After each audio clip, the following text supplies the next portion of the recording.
Catch the spirit of the game, the Hastings Sidebusters. Throwing strikes, being efficient with our pitches, making those routine plays, and having a great approach at the plate. So just keeping things simple and just building up that team chemistry as much as possible, I think, will help you win some games.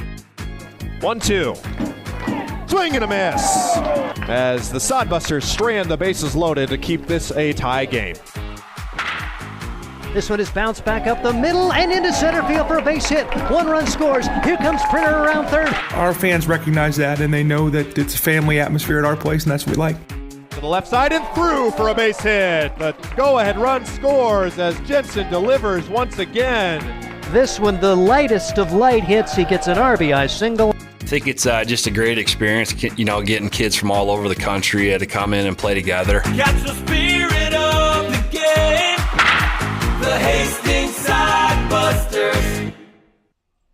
A new opponent, a new field, the same goal. The Hastings side, so it's actually Spearfish in second place in the overall standings in the Independence League. We'll tell you about that a little bit later on. Sodbusters can't afford to be looking at the records, and they need to put together a good performance today against a travel-only team that comes in just 1-13.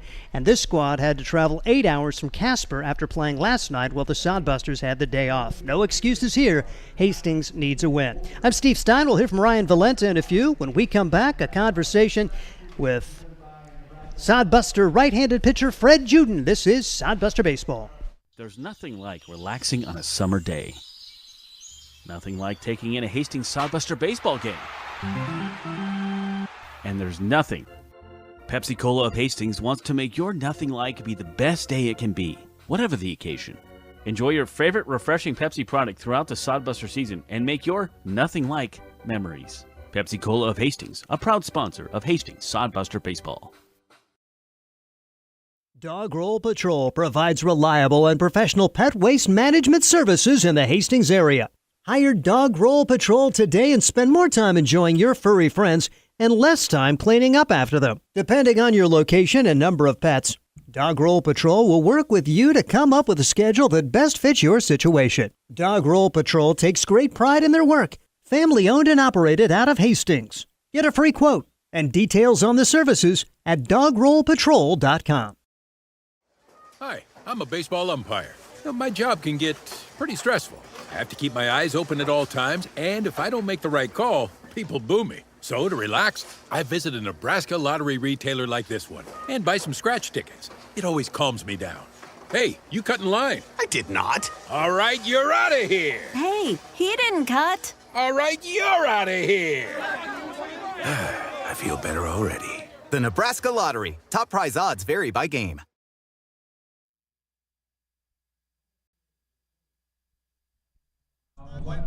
Fred Juden, York University. He is one of the returnees from last year. Talk a little about how last summer kind of set the foundation for this year. You're much more comfortable being a Sodbuster this year?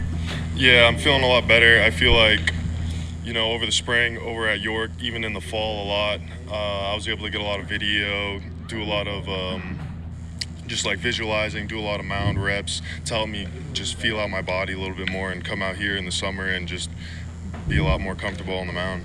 What was your main focus coming into the summer? What did you really want to try to work on?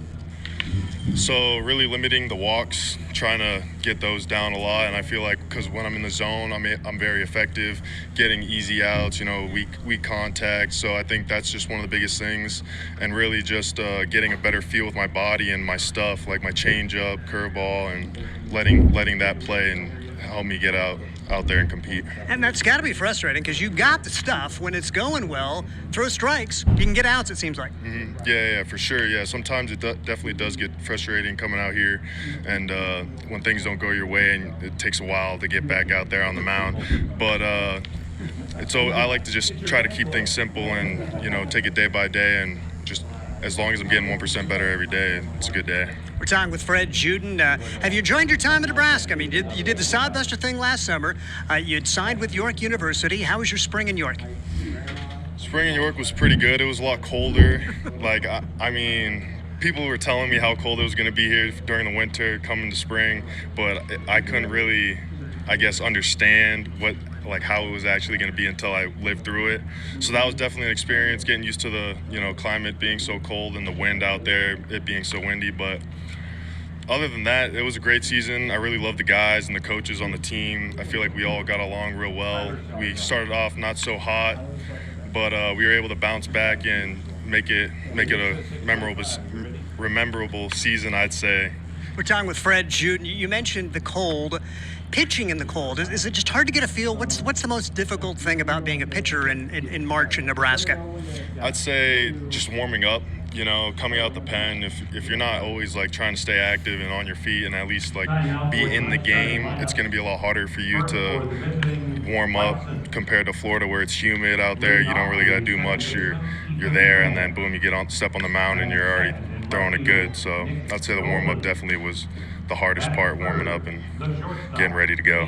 Coming up on your last year of college ball, is it hard to really believe that, okay, maybe this could be it? Yeah, it definitely is a hard thought, but I'm really looking to just try to keep playing as long as I can, you know, see if there's any opportunities out there to keep playing and keep getting better. And who knows, I feel like this year could be a big year and helping that dream come true. So you'd be okay with like trying to do some independent ball after York University, maybe to do a Lincoln Salt Dogs or something like that? Mm-hmm. Yeah, definitely like an independent ball would be a great opportunity, depending on if I could get my velo up and, you know, I'm hitting my spots. Who knows, maybe even like professional ball. I feel like a lot could happen in a year. So, as far as your velocity, where's it come? How have you been able to progress in velocity over the last year or so? Do you still see it on the rise? So I've been seeing it go up gradually. I feel like there's been a lot of spikes where there's days where I have everything working, everything feels good, feels like it's working on all cylinders, and then there's days where, you know, you got to kind of just get through the day and work with what you got and always go out there and just compete. So but I definitely say it's definitely been on the rise, and I've definitely been feeling a lot comfortable out on the mound and in general, just playing catch and throwing the baseball, feeling good. Talk a little about sharing the baseball experience with Brother Dalton.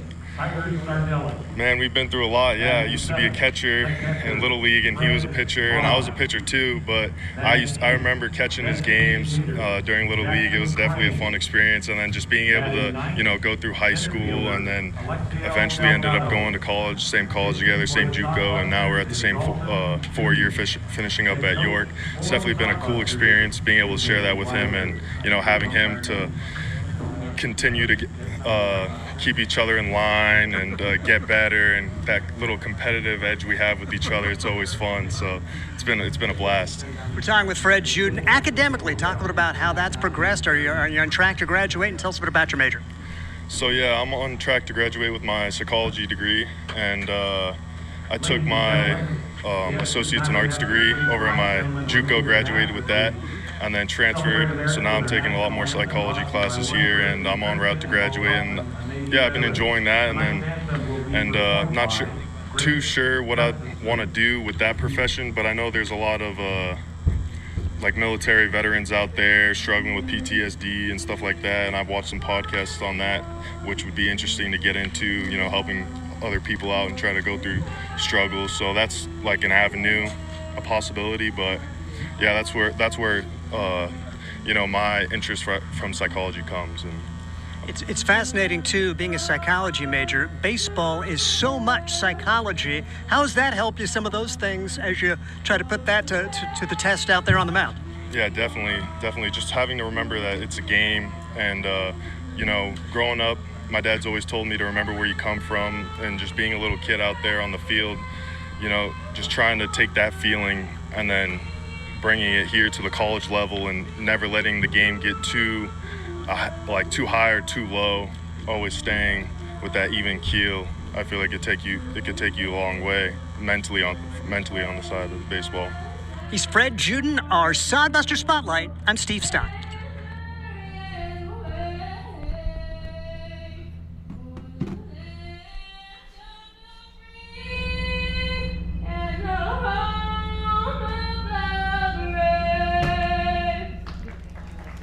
Welcome back to Ryder Park for today's matchup between the Hastings Sodbusters and the Bison Baseball Club. I'm Steve Stein as we're just about set to go. And let's give you the starting lineups brought to you by Quality First. Leading off for the Sodbusters and playing second base, Drew Vega. It's Taylor Gill in right field. Josh Brenner, the shortstop. Cale Jensen will be playing left field for the Hastings Sodbusters. Dino Morales at third base. Tyler Sardelli, a newcomer, at first. Fred Bond will be doing the catching. Jackson Crane, the designated hitter, and Alexiel Delgado will be in center field. Dalton Juden is on the mound for the Hastings Sodbusters. The Bison Baseball Club goes with Ethan Kang at second base, Nick Golden in left, Aiden Hall the shortstop, Dayton Francis at first base, Mason Daniels in right, Cullen Kleinsasser the third baseman, Alex Everson in center field, Josh Meyer the DH, Mason Tessara is doing the catching, and Manny Duran is the pitcher for the Bison Baseball Club, as the Hastings Sodbusters right in the hunt for the postseason after taking 2 of 3 from Fremont.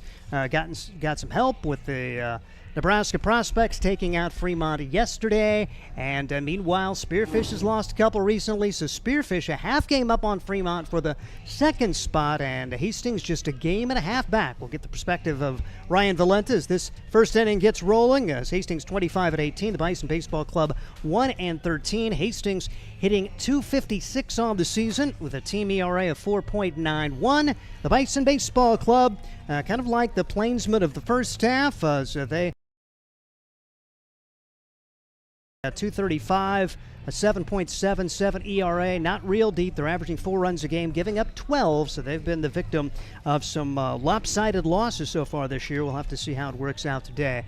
As Hastings here at Ryder Park, and a little bit more cozy, 320 down the lines, 336, then 362 out near center field. There's no official number on the center field wall, but about 375, 380 out there, which is a lot smaller than Duncan Field. Perfect night, though, for baseball. This normally a launching pad, but not much of a south wind today. Should play a fairly standard, with Ethan Kang stepping into the right-handed box to go against Dalton Juden. Dalton getting a start today, and Dalton coming in with a record of 1-2, a 6.75 ERA, making his 7th appearance in 24 innings, allowing 23 runs, 18 of them earned, and 22 hits. The first pitch inside for ball 1 ball and no strikes, the count.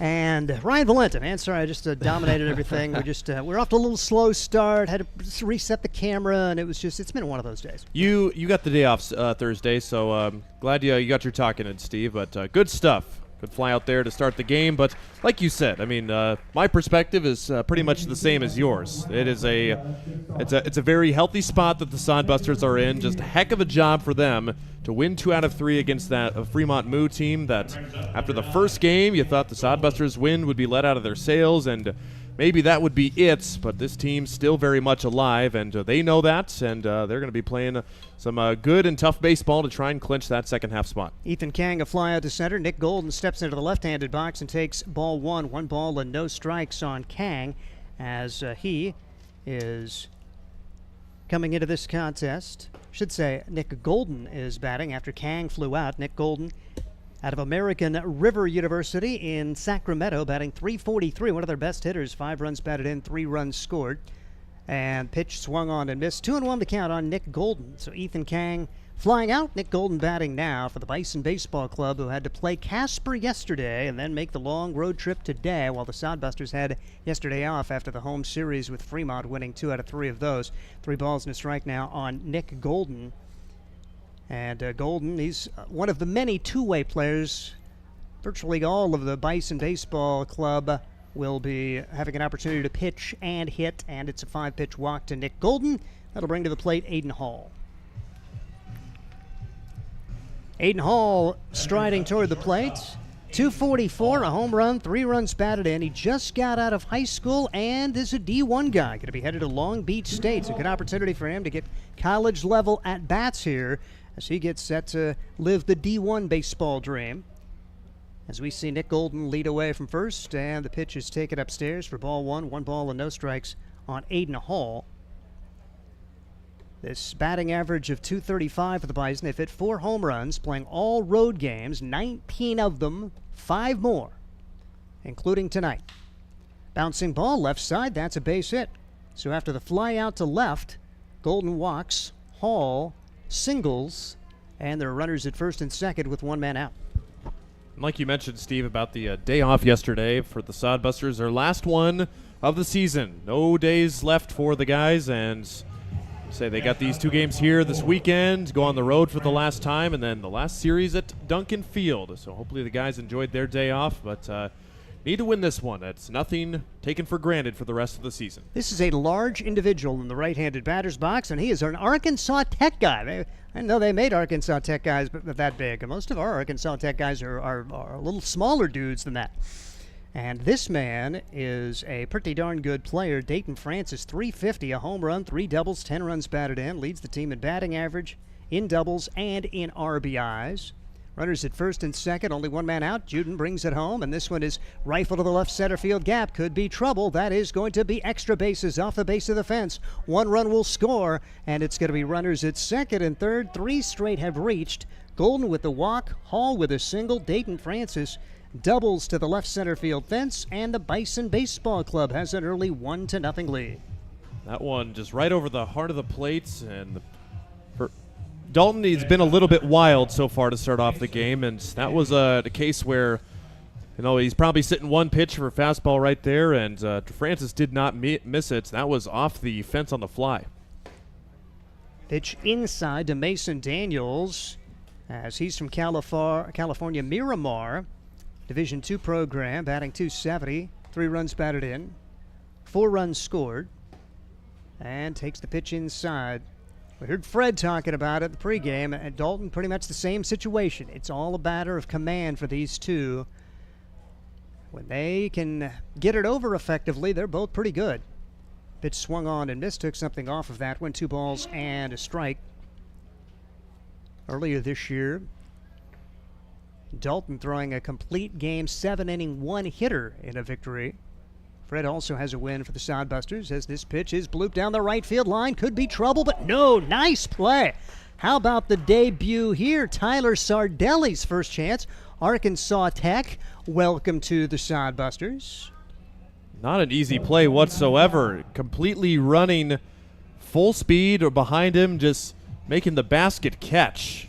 And like you said, welcome to the team and welcome to Grand Island. Sardelli saving probably at least 1 run with that catch there. 1-0 so far with the Bison Baseball Club on top as Cullen Kleinsasser steps in, the right-handed box. Kleinsasser out of the College of DuPage, a junior college in Illinois. 194 with 3 doubles. That's tied for first on the team. Bounces this one back up the middle. Josh Printer charges, has got it, throws across in time, and after all of that, just 1 run scores. 1 run on 2 hits. 2 men left. We head to the bottom half of inning number 1. The Bison Baseball Club 1. Sodbusters coming up, and this is Sodbuster Baseball. Hastings Sodbusters Baseball's in full swing, bringing you another fun-filled summer of high-level collegiate woodbat baseball at historic Duncan Field. A great way to spend a summer evening with your families at a Sodbusters baseball game. Go online to HastingsSodbusters.com for their home game schedule or to purchase tickets. Hastings Sodbusters Baseball. It's a hit. Got the spirit of the game.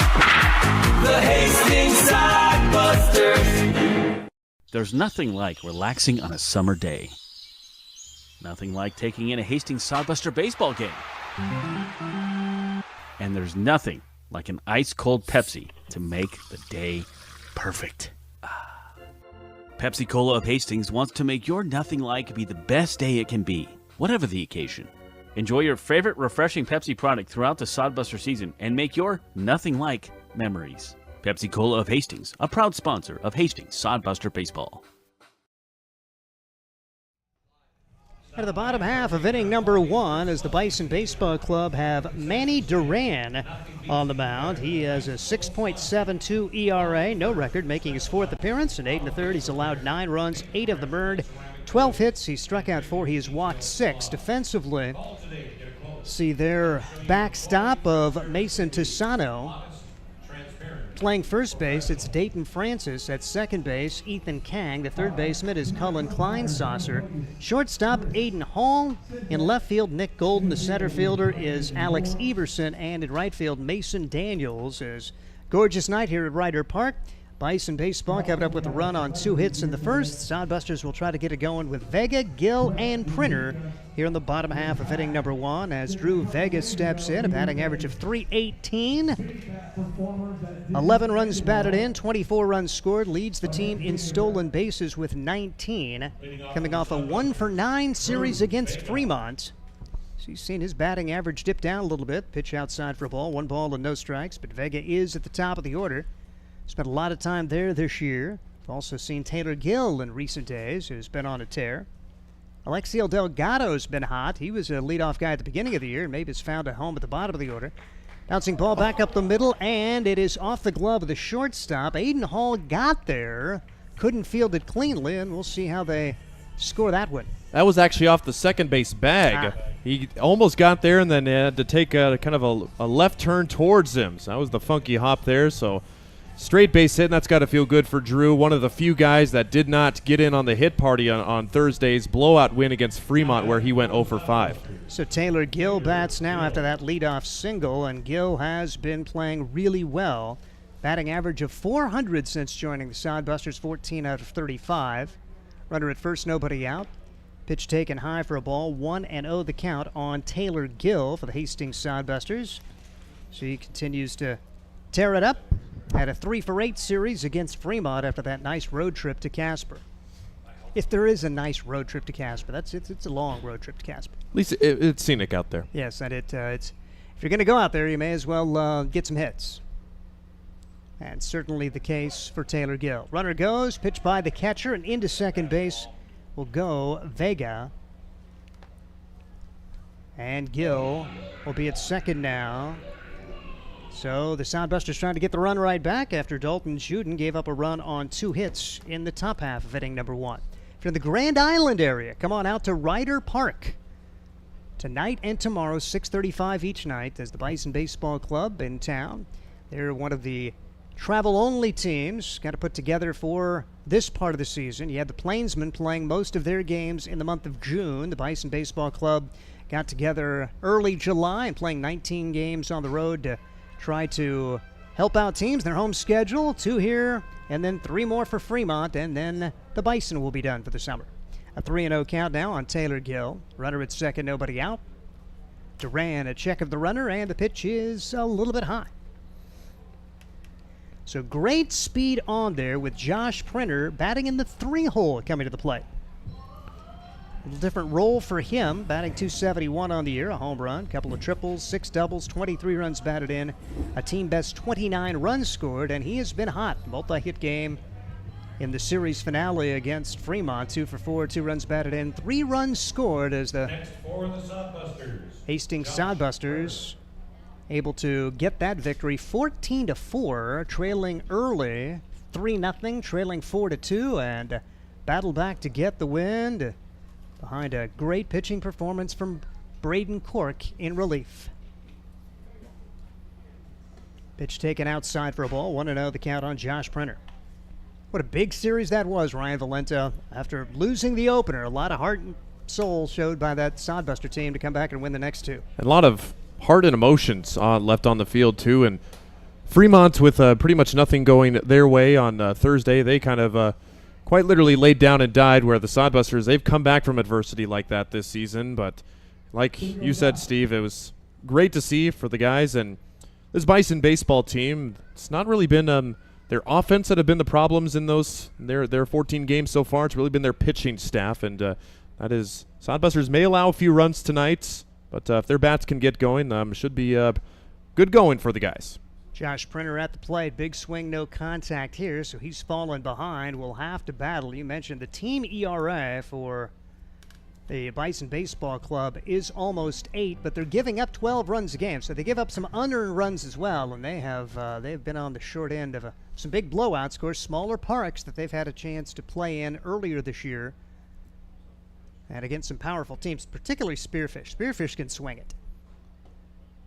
Pitch just misses here. 2 balls and 2 strikes to count on Josh Printer. Hastings Sodbusters are down by a score of 1-0 here in the bottom half of inning number 1. The right-hander Duran out of the stretch. Takes a long time out there and brings it way outside. Runner's going to go on the dirt ball. Throw down to third is what down the third baseline. Getting up, scoring will be Vega. On to third will go Gill. It's a wild pitch and an error, and the Sodbusters have gotten it tied and certainly aren't through here with Josh Printer battling back to make it 3-2. Well, it was a good block by Tassano, the catcher, to just keep it in front. You would have been okay with second and third with nobody outs, and really with how far that is outside, surprised to see Tassano throw that ball when Vega pretty much had that in the bag there at third base, and gift for the Sodbusters here in the first. 1-1, and Hastings looking for a lot more here as pitch comes in, and that's going to be high. So the Sodbusters get a single and a pair of walks, and Cale Jensen will come to the plate with a chance. Runners to corners, nobody out, and a 1-1 tie here at Ryder Park. We expected some runs to be scored today, just if it were a game just like at Duncan Field, just because of the size of the field, we expected some runs to be scored. And Danny Weiser, head coach for the Sodbusters, told me before the game, you can see the houses out there in right field. He's like, I got Jensen, that second house over there, breaking a window tonight. He did hit one out here last year, so he's got that in the back of his mind. Runners at the corners, runner at first goes, and Jensen pulls it, but foul. You may be right. That may be in the back of his mind, in the front of his mind, this at bat, as a matter of fact. And I mean, because with this, lots of home games for the Sodbusters, and definitely a little bit shorter of a park, not a ton bigger.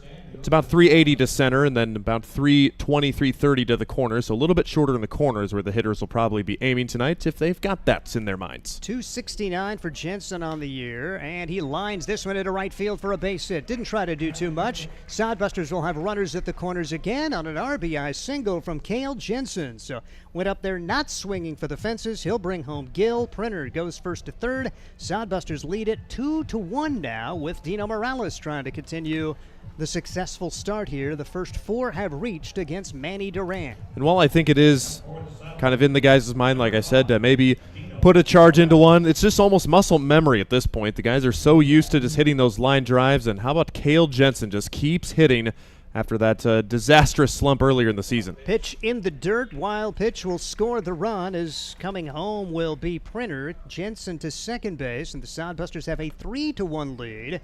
And 1-0 the count on on Alexiel Delgado, or I should say on Dino Morales. Morales has not seen the field as much lately, been involved in the pitching duties. 262, a home run, 4 doubles, 11 runs batted in, 15 runs scored. But pitched in back-to-back games in that Fremont series.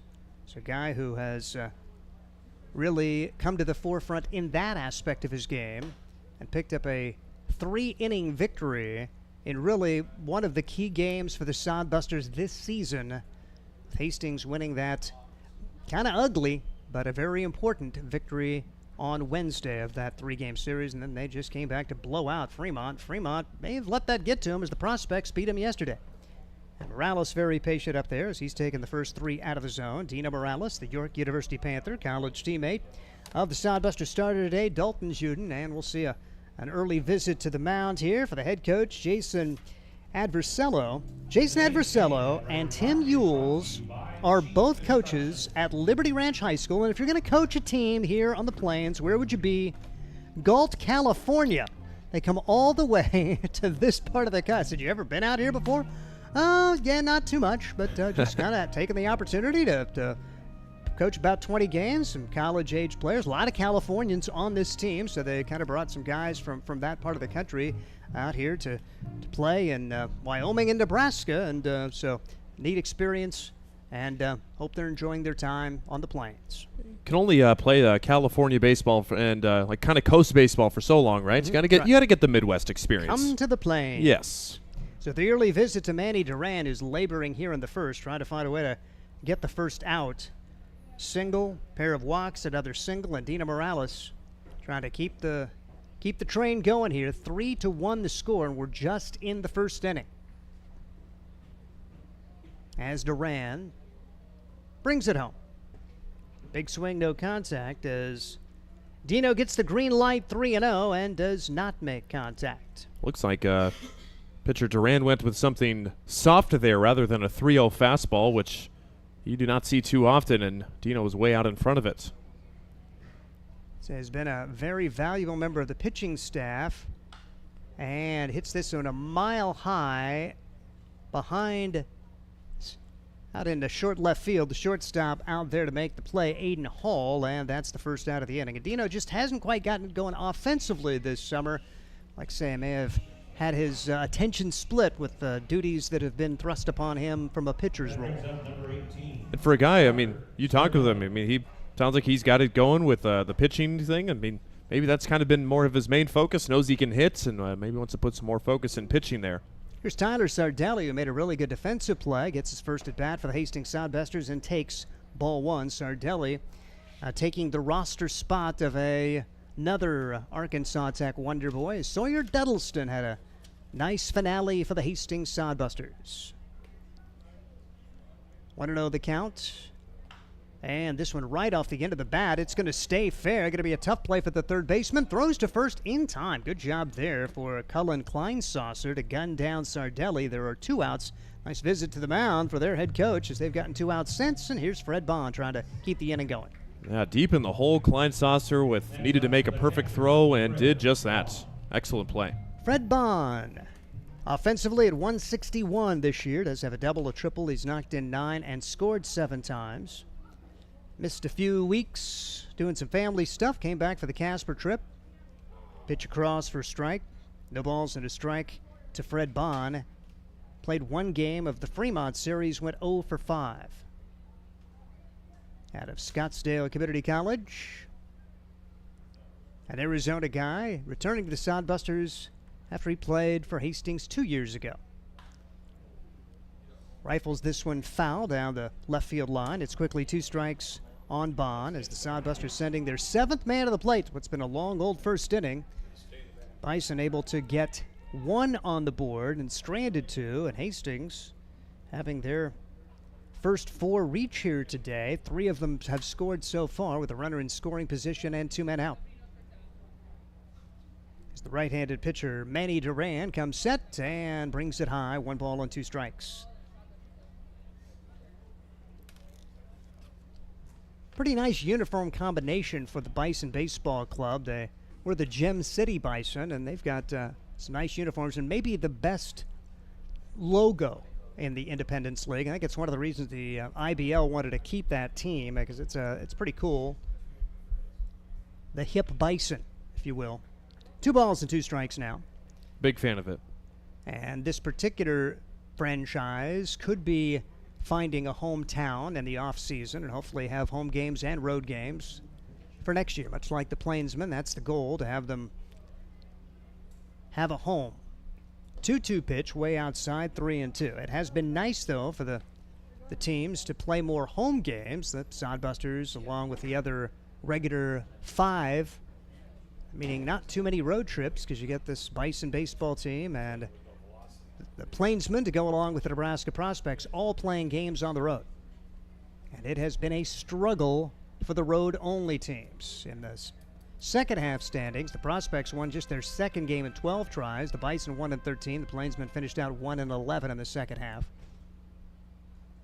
3-2, so Fred Bond has worked it back full, and the pitch bounced to the left side. Kleinsasser, the third baseman's got it again. Strong throw over. And the Sodbusters started really strong, but 3 in a row set down, and they'll settle for 3 runs. 3 runs on 2 hits, and 1 man left right at the second inning. Hastings 3, the Bison 1, and this is Sodbuster Baseball. Let's face it, we move our bodies around a lot. And sometimes things happen. A tweak, twist, pull, strain, ache, or pain. At Fisk Chiropractic and Sports Care, their goal is to restore your mobility, keep you moving, and ensure your rehabilitation is effective, efficient, and stress-free. Do you suffer from headaches and neck pain, lower back or sciatica? Call Fisk Chiropractic and Sports Care today. Start to discover wellness through chiropractic care. Fisk Chiropractic Sports Clinic.com. Start feeling better now. At Hastings College, we celebrate all the ways you shine. From more than 20 athletic teams to band, choir, theater, and art, plus esports, creative writing, speech, and media. Join in to earn a scholarship and find your people, the friends you'll hang out and have fun with. It's what makes Hastings great. So check out Hastings College, where your experience matters, in the classroom and in the activities you love to do. Visit us at hastings.edu. Head to inning number 2. A lot of offense. 4 runs scored so far as the Hastings Sodbusters lead the Bison Baseball Club by a score of 3-1. Hastings getting 3 runs back on a pair of hits. Cale Jensen, an RBI single after Drew Vega led the game off with a single. A couple of walks thrown in, a few wild pitches. And it's Steve Stein. Ryan Valenta from Grand Island today. Yeah, you would love to see the Sodbusters get a few more there, especially with getting their first 3 runs without getting anybody retired. But for the Sodbusters, probably not used to seeing maybe a little bit of a slower pitching speed there. Duran on the plate, he's only hitting as high as 73, and he's got a curveball that's in the high 50s. So that is going to be maybe something they'll have to adjust to. But Sodbusters, if they can get it done in the pitching staff, I'm sure the runs should come here. We'll just look for Dalton. Hopefully that first inning, he got a little bit of kinks out of it and can find the zone a little better. Was able to get through that first inning, allowing a run on 2 hits, walk 1, but gave up a single and an RBI double before getting the last 2 out. Hastings Sodbusters right in the hunt for a playoff spot. You've got Casper, which has gained some separation now. They won the first half already, and then now in the second half, as they have a fairly substantial lead now over the Spearfish Sasquatch. They're 18-2, while Spearfish is 12-5. Alex Everson steps to the plate now and takes strike 1. No balls and a strike on Everson. Everson out of Bismarck State. Finishing up there is 167 on the year with 7 runs. He also leads the team with 4 stolen bases. Takes a strike here. 7, 8, 9 coming up here in the top half of inning number 2. 1 for the Bison and 3 for the Sodbusters in the first. Pitch way outside. Nice backhand stop for Fred Bond. As Dalton Juden, the big right-hander. Good chance to hear from Fred in the pregame. We'll post that on our Sodcast here in the coming day. Pitch way outside for ball 2. Guys are at the same university, but with different majors. Dalton, a business administration major. Fred majoring in psychology. Some interesting comments he had on that aspect of it. Big swing and a miss. Thought he may have gotten a piece of it and fouled it off, but caught by the catcher Fred Bond, and the first strikeout for Dalton Juden. May have just been the first inning. I mean, that's how it is for a lot of starting pitchers, and especially for Dalton. It's been a little bit since he's pitched. And how about the guys playing on a dirt infield too? They're used to playing at a lot of turf fields now, and especially at Duncan Field with the turf field there. See Dino digging around in the dirt a lot. It's probably a good feeling for some of the guys. Pitch way outside to Josh Meyer. Meyer out of Holy Family University, 167, 3 for 18 on the year. But his 3 hits, Josh Meyer gets his money's worth. He's got 3 hits, 2 home runs, and a double. Bounces this to the left side. Dino Morales pops it straight up in the air, throws to first in time. Dino had it pop out of his glove. Little trick baseball there for Dino Morales, who guns down Josh Meyer for the second out of the inning. Looks like he's playing banana ball, trying to make a little fancy play. And I mean, once it was just kind of floating up in the air, I thought, oh, no way is he going to get it. But then I forgot, oh, yeah, Dino's got a gun over there. And a good scoop by Sardelli, too. That was a little bit low in the dirt. Can't say turf today, Steve. Right. Low in the dirt, but good dig on both ends. Here's Mason Tisano, the catcher. His first pitch swinging and fouls it away. So Dalton Juden trying to set him down 1-2-3 here in the second after he gave up a run on 2 hits in the first, trying to get that offense going again as Sodbuster sent 7 to the plate in the first inning and scored 3. Dalton Juden ahead in the count. The 0-1 pitch on the way to Tisano, and it's just outside, according to home plate umpire Chris Sintek. Brandon Moore, the field umpire, 2-man crew during the course of this Independence League season. Pitch on the outside corner, pops the mitt of Fred Bond. A little more velocity from the right arm of Dalton Juden here in the early going than Manny Duran. Now Juden in the middle 80s here. 1-2 pitch misses for ball 2. 2 balls and 2 strikes. And as Ryan mentioned, Duran trying to get to the mid-70s with his fastball. 2-2 pitch on the way. It's hit into right field, and that's going to fall for a hit. So 2-out single from Tisano keeps the inning going, turns the order over for Ethan Kang, who flew out to center field his first time up. That's got to feel good for Tisano. Just 2 hits this summer so far, and gets just his 3rd of the year. Ethan Kang out of L.A. Harbor College. And he had a really big series against Casper, a couple of multi-hit games. Casper had a tough time with the Bison, really. Never blew them out like, say, Spearfish did. Spearfish hit 20 a couple of times against this team. The pitch high for a ball. And Kang had a 2-hit game on Thursday, went 2 for 4 with the double, and went 2 for 4 on Friday. And here they are in Grand Island on Saturday. Yeah, it's the Road Warriors. Throw down to first, and Tisano back in safely. Wednesday, the Bison lost 12-5. Thursday was a 6-0 game, and yesterday 6-1. So pretty respectable against the best team in the Independence League. 2-0 the count now on Ethan Kang. Pitch fouled away. 2-1 on Kang, with Nick Golden waiting on deck. Second inning, we've already seen a lot of offense. 3-1 the score. Sodbusters on top. Same two teams tomorrow, same location tomorrow.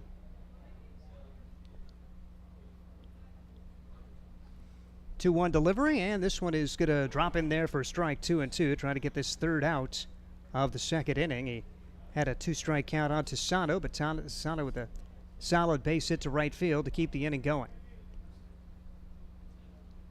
Dalton Juden brings the pitch home. Runner goes, taken outside, throw down to second base. Not going to be in time. Tisano, some wheels. He's their starting catcher, but he got down there in a hurry. The William Jessup product steals the base, and into scoring position for Kang. Go ahead. Definitely weren't expecting that there. That first stolen base for him this year. Of course, hasn't been on base much, as Ryan mentioned. Just a couple of hits, so not many chances.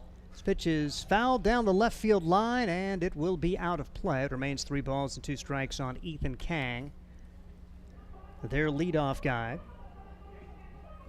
who raised his average to 250 with those 2 multi-hit games Thursday and Friday. Just didn't calculate to much offense. He had 2 of the 6 hits for his team Thursday, 2 of the 7 hits yesterday.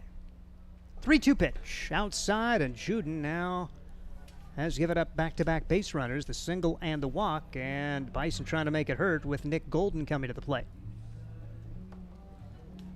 Golden, his first time up, that brings up the left fielder, walked and scored. Golden. He steps in the left-handed box. Nick Golden out of American River University in Sacramento. Runners at first and second, 2 outs. Sodbusters seemingly rolling through this inning, but now Juden has given up a single and a walk. Had advantage in the count both times and jumps on in front of Golden here. No balls and a strike. Juden brings it home. Little fister, and that is going to be foul over on the right side. Quickly 2 strikes on Nick Golden. The Bison Baseball Club, they were formerly in Laramie, Wyoming. That's one of the potential stops. Maybe hope to get back there to have another Wyoming team to go along with Casper. Runner will go from second base. The pitch taken high. Throw down is into left field, and a run will score. So Sodbusters a gift there. Tisano steals his second base of the inning, and then Fred Bond threw wildly. And saw the same thing happen for the Sodbusters on the other side. They return the favor here in the second, and it's 3-2. Yeah, exactly the same. Tisano had that base stolen easily, just Fred Bond needed to put that in his back pocket there. Kang did not follow him, so he's still at first. Now he'll go. Pitch taken high. Throw down to second base is in time. So Bond, little redemption there, threw it right on the bag, and Ethan Kang is gunned down 2-6. That ends the frame. 1 run on 1 hit and 1 error. Nobody left right at the bottom of the second. Hastings 3, Bison 2. This is Sodbuster Baseball. Course CPAs is your locally owned, full-service accounting firm. Our team of professionals have years of accounting experience and focus on building in-depth relationships with our clients. Our comprehensive and customized solutions are tailored to your specific needs. We pride ourselves in our commitment to integrity, objectivity, and professionalism. At Course CPAs, we provide tax services, payroll, bookkeeping, assurance and financial reporting, and much more. Visit our website at coursecpas.us. Blue Fork Kitchen features elevated comfort food in a family-friendly, fast casual environment. With a full menu, you can sit down for a nice meal or order online for pickup. From salads and wraps to burgers and steaks, Blue Fork Kitchen has your kind of food. Open Tuesday through Thursday, 11 to 9 p.m., and Friday and Saturday, 11 to 10 p.m., with a special brunch buffet Sunday from 9 to 2 p.m. Blue Fork Kitchen is located in the Cimarron Plaza, 38th and Osborne Drive in Hastings. Like them on Facebook. Into the bottom half of the second inning, the Hastings Soundbusters with a 3-2 lead, so we've yet to see a half inning without a run, and the Soundbusters trying to keep that going with Jackson Crane, Alexiel Delgado, and Drew Vega coming up. It was a big labor for Duran, who did throw 27 pitches, just 11 of them strikes in that first inning, allowing 3 earned runs. He walked a couple, didn't strike out anybody.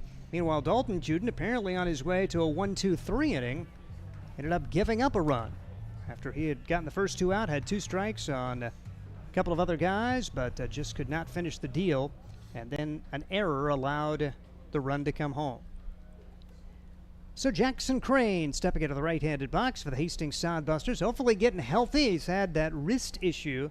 He's had some big moments for this Hastings team, batting .262 on the year. A couple of doubles, 10 runs batted in, 5 runs scored, and 2 for 2 in stolen bases this year for the Hastings Soundbusters, and he pops it up.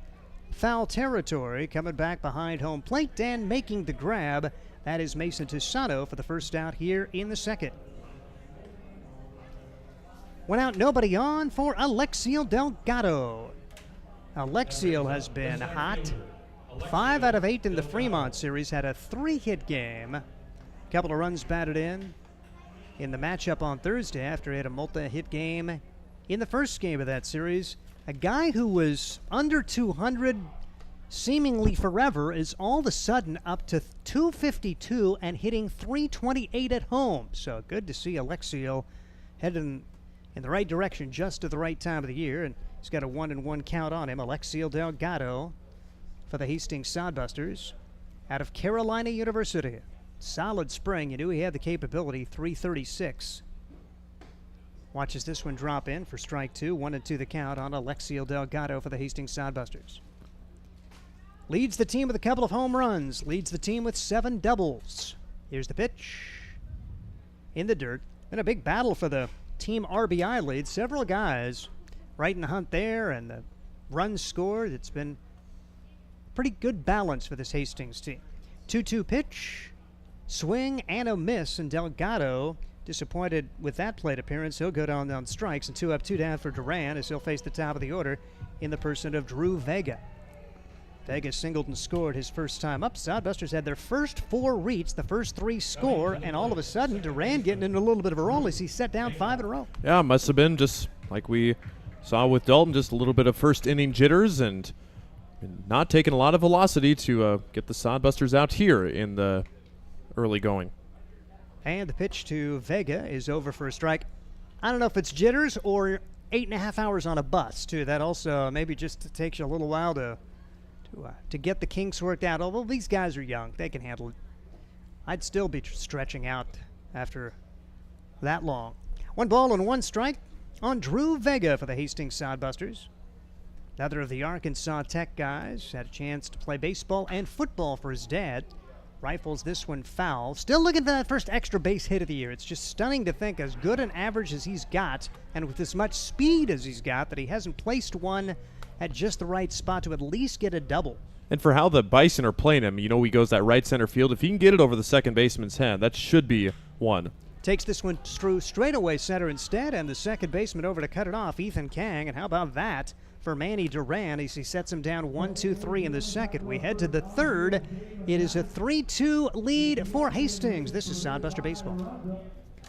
All right. Buster Baseball is sponsored by Jerry Spady Chevrolet GMC. It's one of the many ways Jerry and Greg Spady, along with their families and employees, have proudly embraced a passion for giving back to the community. The folks at Jerry Spady Chevrolet GMC realize the importance of enriching and improving the lives of their neighbors. They've accomplished this through philanthropy and active personal involvement. Featuring the top new and used inventory in the region and a certified service department, Jerry Spady Chevrolet GMC, 2750 Osborne Drive East in Hastings, or at spady.com. Make your next pit stop at the Coach's Corner, a friendly staff and a deep lineup of snacks. You can find Coach's Corner in North Hastings on Osborne Drive East. More than just a gas station, Coach's Corner is the place to get delicious pizza made fresh for you and your family. Don't take our word for it. It's so good it'll be featured at selected Sodbuster home games this season. For a convenient and clean experience, be sure to check out the new convenience store in North Hastings, Coach's Corner. Head to the third inning. Offense is controlling things for the most part. Hastings 3 and Bison 2. Let's turn it over to Ryan Valenta. Thank you, Steve. And I was joking before the game. I mean, out of our broadcast guys, I mean, besides Mason, you, me, Connor, and Noah, or them. What's up? Hi, Connor.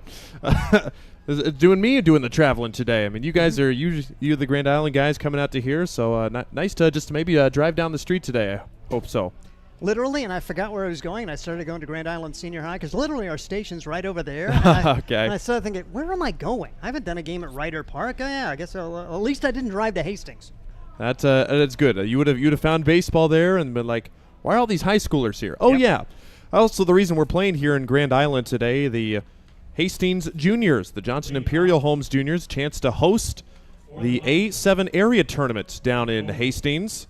And last I checked, the Braves beat Grand Island last night, 7-3. So they're on to the next game, which I believe just got started a little bit ago. So, and good luck to all Hastings and Grand Island and the Tri-Cities area Legion teams, which are battling to potentially get a spot in state Legion tournament in next week. Nick Golden digs in, swings and misses. It's a 1-2 count to Nick Golden.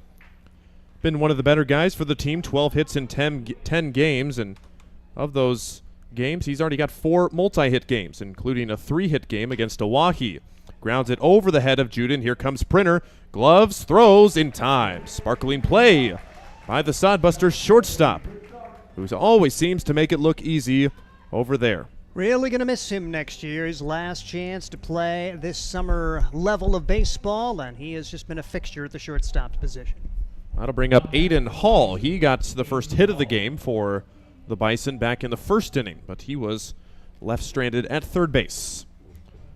Hall digs in against Juden, who yanks it back to the screen.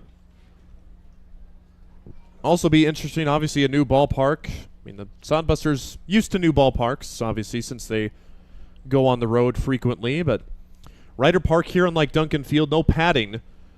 Besides the probably about a foot high of padding at the very bottom of the fence, which is just below our screen here. Popped up, foul territory. Dino, will he have a play? He will not. It gets out of play. 1 ball and 1 strike to Aiden Hall. Hall 11 hits this summer so far, one of the regular guys. And of those 11 hits, 2 doubles and a home run. But the strikeout ball has plagued him a little bit. Dalton misses just outside. 2 balls and 2 strikes.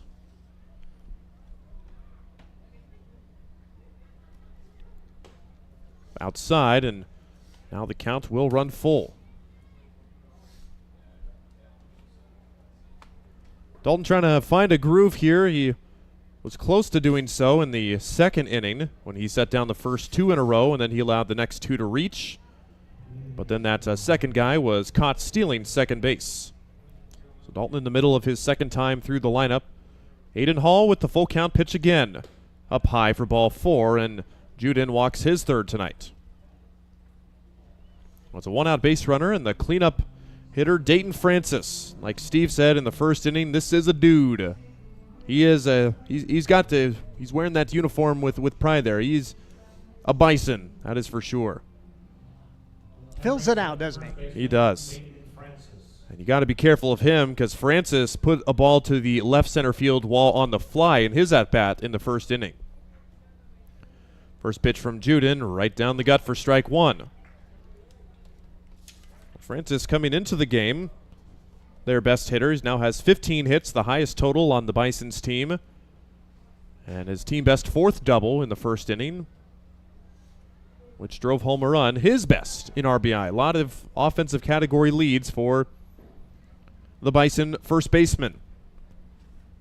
Started off with a ground out, now a walk. It's 1 on and 1 out. Still a 3-2 to game. Sodbusters in front. Breaking ball, that just misses, and not by much. Breaking ball by Juden. Dalton on the mound features a 4-seam, 2-seam fastball, a circle changeup, and a slider. So that breaking ball, the slider that you see him throw. Runner does not go. Back pick over to first, back in safely. Now 1 and 2 on Dayton Francis.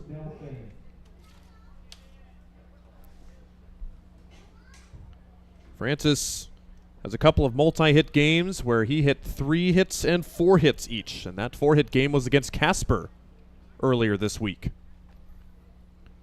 Try the 1-2 again. Breaking ball doesn't get the call. It's just outside, according to Chris Sintek. So now 2 and 2. Dalton not giving Francis anything right down the middle after Francis won the battle in the first. Runner on the move. Pitches line to center field, and Delgado's there. He makes the catch. He's going to make the long throw to first, but it won't be in time as Aiden Hall has to scamper back. Francis flies out, 2 outs in the third inning. Large out to record there for Dalton Juden, and a chance to get out of this with no damage done. It'll be up to Mason Daniels, who popped out on that great play by Tyler Sardelli at first in the first inning.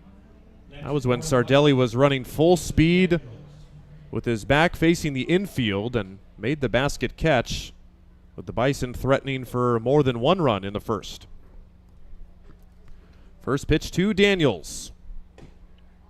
Just a bit high for ball 1. Daniels 0 for 1 tonight, 270 on the summer. He's had a few multi-hit games as well. He's only recorded 1 extra base hit. That was a double. Hall leading away from first, not going. Pitch is grounded into the hole to the right side for a base hit, and Daniels will reach with a 2-out single. It's first and second.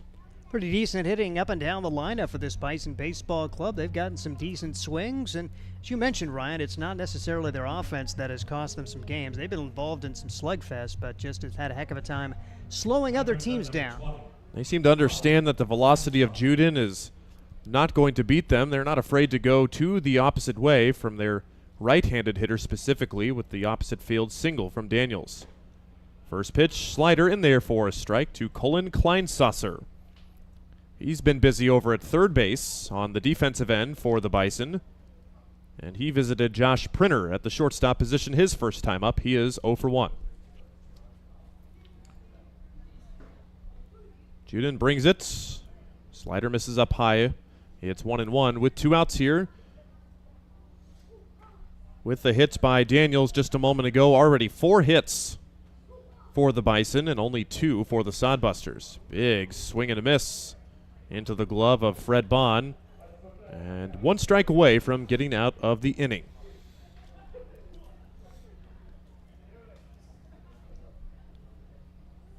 See what Dalton decides on with Fred Bond. Breaking ball, see you later. Swing and a miss. Kleinsasser goes down, and Dalton does not allow a run. It's 3-2 as the Bison are held scoreless for the first time today. Busters coming up in the bottom of the third. There's nothing like relaxing on a summer day.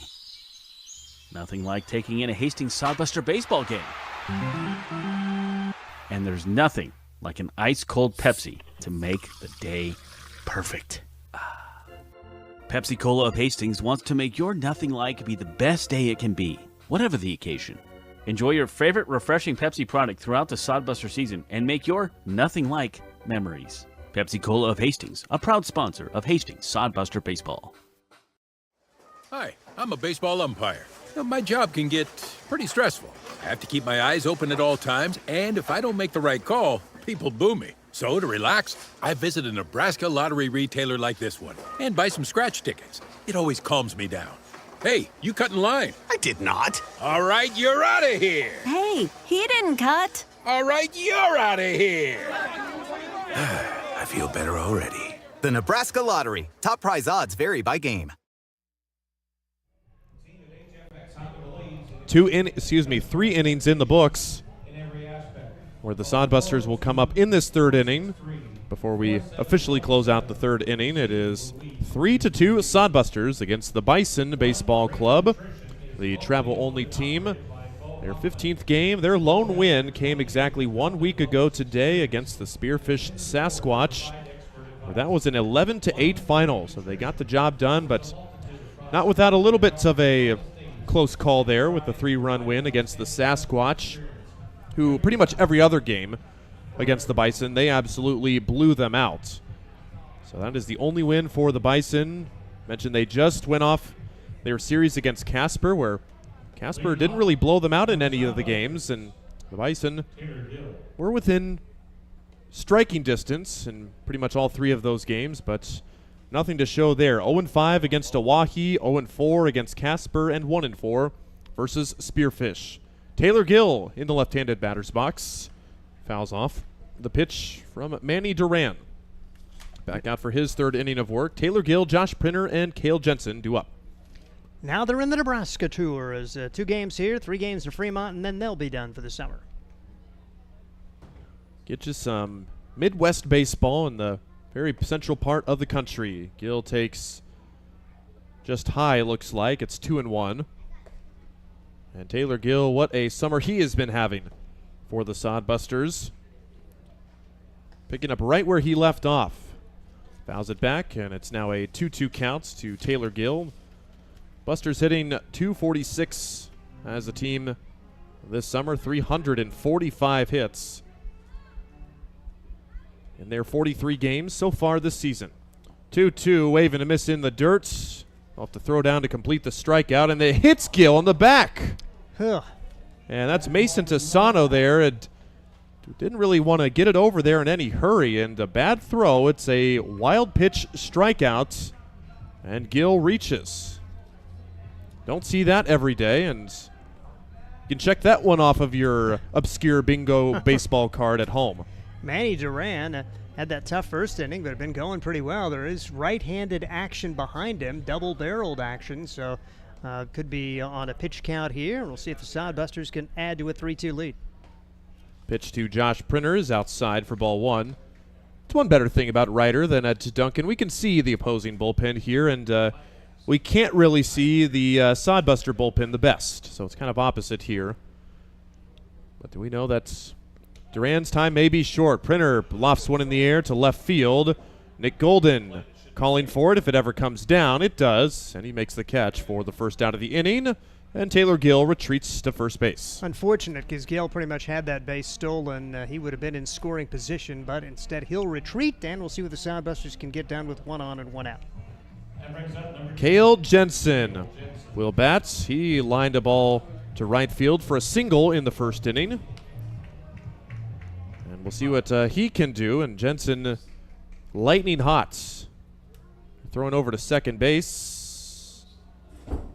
And why would they be doing that? The only thing I can think, did Gill go around second and not come back across second when he went back to first? That was the only thing. Okay. So they did appeal to second, and apparently Gill didn't do that, because if he would have rounded second and not touched second going back to first, that was the appeal, I believe.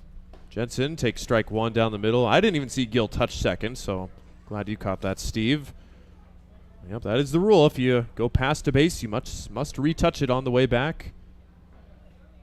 But Gill did all that. Jensen takes outside for ball 1, 1-1 to Cale Jensen. 1 for 1 today, raised his batting average with a 2-hit game on Thursday night to 308. And that comes after he was batting just about 108 early on in the season. Gill still waiting to go somewhere at first. High fly ball into center field. Alex Everson will measure it up. And that one finally comes down into his glove for the second out of the inning. Sodbusters 2 straight flyouts, and the last chance comes up to Dino. A lot of credit to Manny Duran because he was on the verge of seemingly getting knocked out of this, and whatever their head coach said to him, he had that 3-0 count to Dino Morales and has been rolling since. Dino, another guy that's put a ball in the air. Runner goes, that one hit high in the air but foul down the left field line. A loud strike one. Really frustrated for Taylor Gill. That's another time he had a huge jump and would have been in scoring position. For Tisano behind the plate, he has yet to throw out a runner this year. So you'd love to get Gill at least there and maybe use some fundamental baseball. Gill not going. Pitch inside and Dino holds off. He thought about it. It's a 1-1 count. Dino 0 for 1. He popped out to the shortstop. And Manny Duran now at 50 pitches on his outing tonight, still looking to get out of the third inning. High for ball 2, 2, and 1.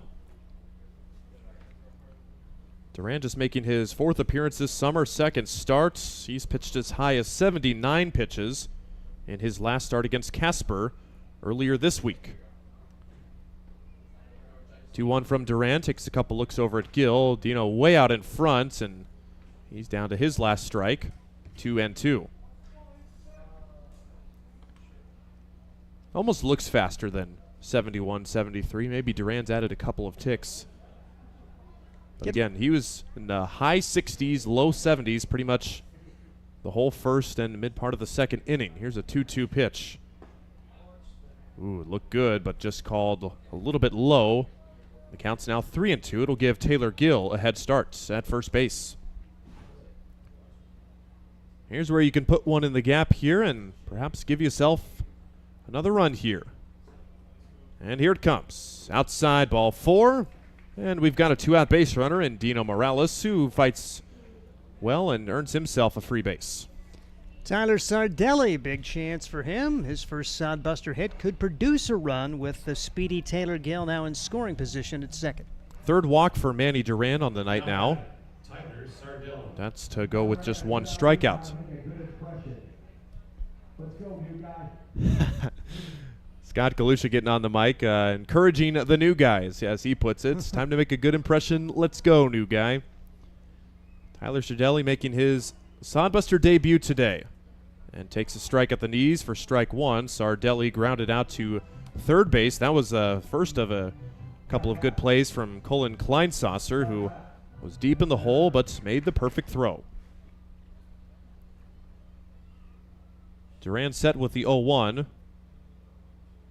And Gill going off second base. He throws it away into center field. All runners move up, but they called a balk.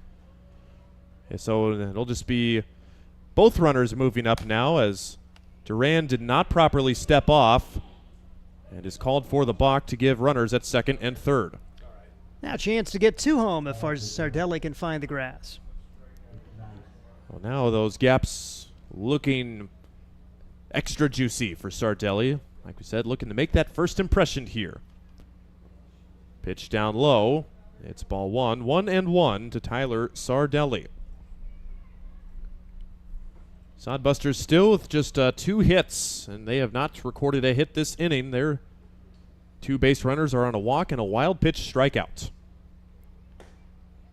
Ball 2 just up high and very close.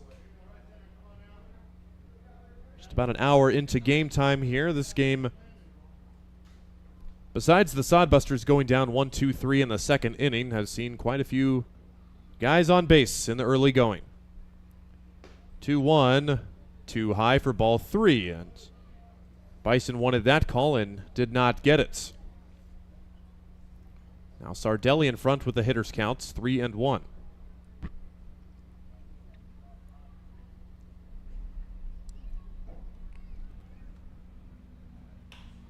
Popped in the air, shallow right field. Daniels in right coming on, and he makes the catch for out number 3, and the Busters strand 2 in scoring position.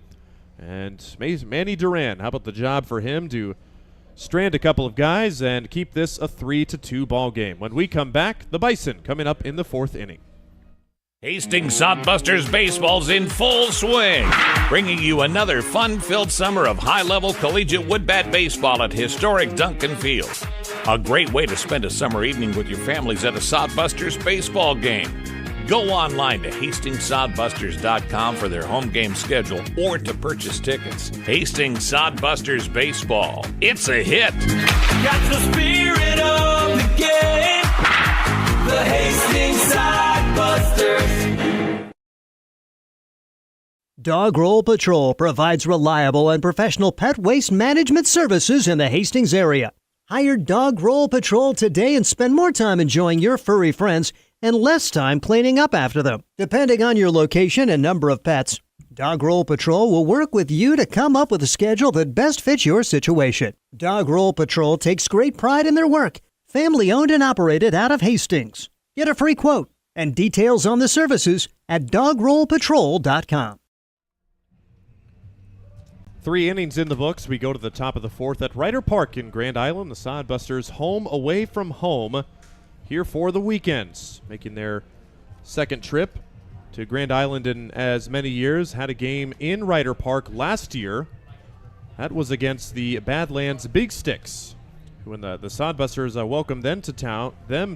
We're on a pretty hot streak there, and Sodbusters got the win in that game. And a little bit of a different environment here for the guys. A dirt infield as opposed to Ryder Park, a little bit shorter of a field, and so far runs coming in the second and first innings, but nothing in the third for either side, and it remains 3-2 with the 7, 8, and 9 hitters coming up for the Bison.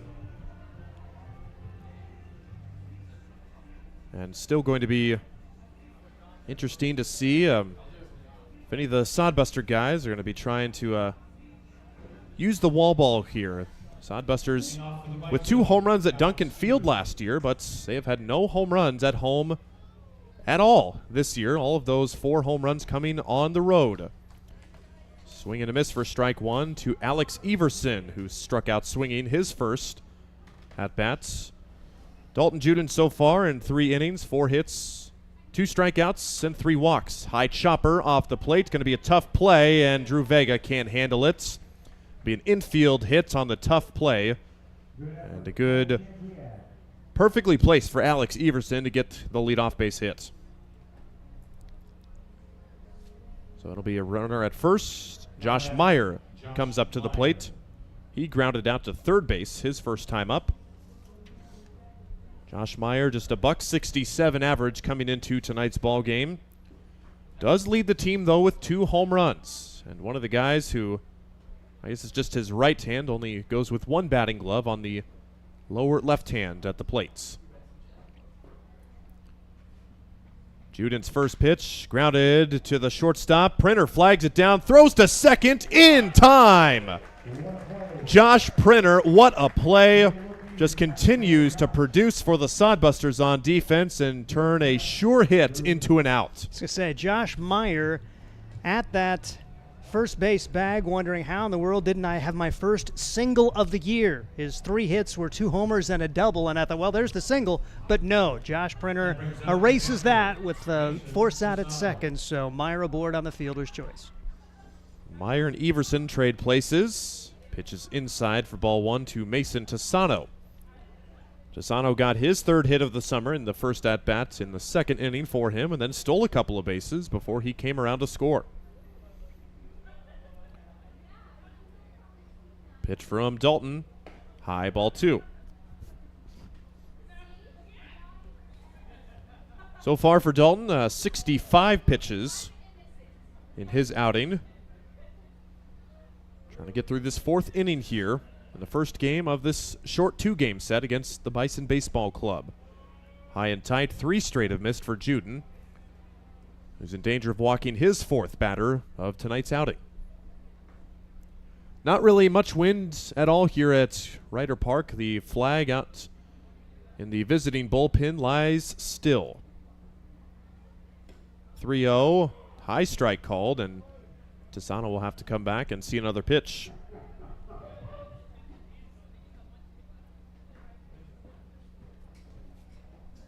Runner Meyer at first, reaching on the fielder's choice. Here comes that 3-1. Runners on the move, but it's ball 4. It actually hits the batter, Tassano, so it's a hit by pitch and not a walk. And it's first and second with 1 out. Bison trying to at least tie this one up and keep it interesting here. Could be Juden to Juden. Fred is getting warmed up in the Sodbuster bullpen, or at least stretching at this point. So Dalton trying to find a way, as not particularly good with the bottom of the order. An infield single, a fielder's choice grounder to hit batsman. Now he'll have to deal with the top of the order with 2 on and 1 out. I haven't seen the Judens as much as of recent, with some of the new arms coming in, perhaps getting them some extra rest. Popped up out of play. Tyler Sardelli busting it down the fence. Now it's 0-1 to the batter. Top of the order, Ethan Kang. Ethan Kang with 12 hits on the summer. Just under the team lead with 15, but he's seen a few more at-bats at the plate than most other guys. A 1 to him. Slider that finds the top of the zone for strike 2. 0-2 for Dalton Juden. Yeah, you wonder if that was more of a design this year. Dalton Juden last summer threw 56 innings, just 24 innings thrown so far this summer. Dalton and Fred, they were the workhorses of the team last year for sure, and they were consistently making starts, consistently coming out of the bullpen. Probably because, wanted to get them some innings, and Sodbusters kind of had to go to them a lot last year with the lack of depth throughout the season. 1-2 pitch to Ethan Kang. High and tight, ball 2, and Dalton's been missing high and tight to a lot of these right-handed batters, and I don't know how they stay in there with a 85 coming right near your nose. Not fun to think about. It's now 2-2 pitch. Swing and a miss. Went to the slider, and Kang swings through it. Third strikeout for Dalton Juden for the second out of the 4th inning. Getting back on track. One more big out to get to put another 0 on the board here and keep the lead in the possession of the Sodbusters. Now it's Nick Golden. He's 0 for 1 with a walk and a ground out. Take another one of those in the ground out variety. Righty on lefty matchup. Still runners at first and second for the Bison. Trying to tie it up here in the 4th. High and away for ball 1. Nick Golden, the second best average on the team coming into tonight's contest, 343 with 12 hits. But him, just like a Sodbuster Drew Vega, well, he has one of the most hits on the team, still looking for his first extra base hit. Just 12 singles for Golden so far this summer.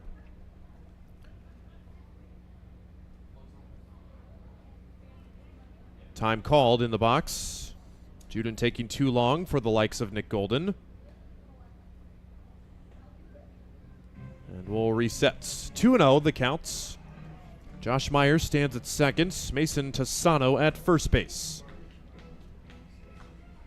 The leadoff single was erased on a fielder's choice, but still 2 on, and Dalton's missed with 3 straight. It's 3-0.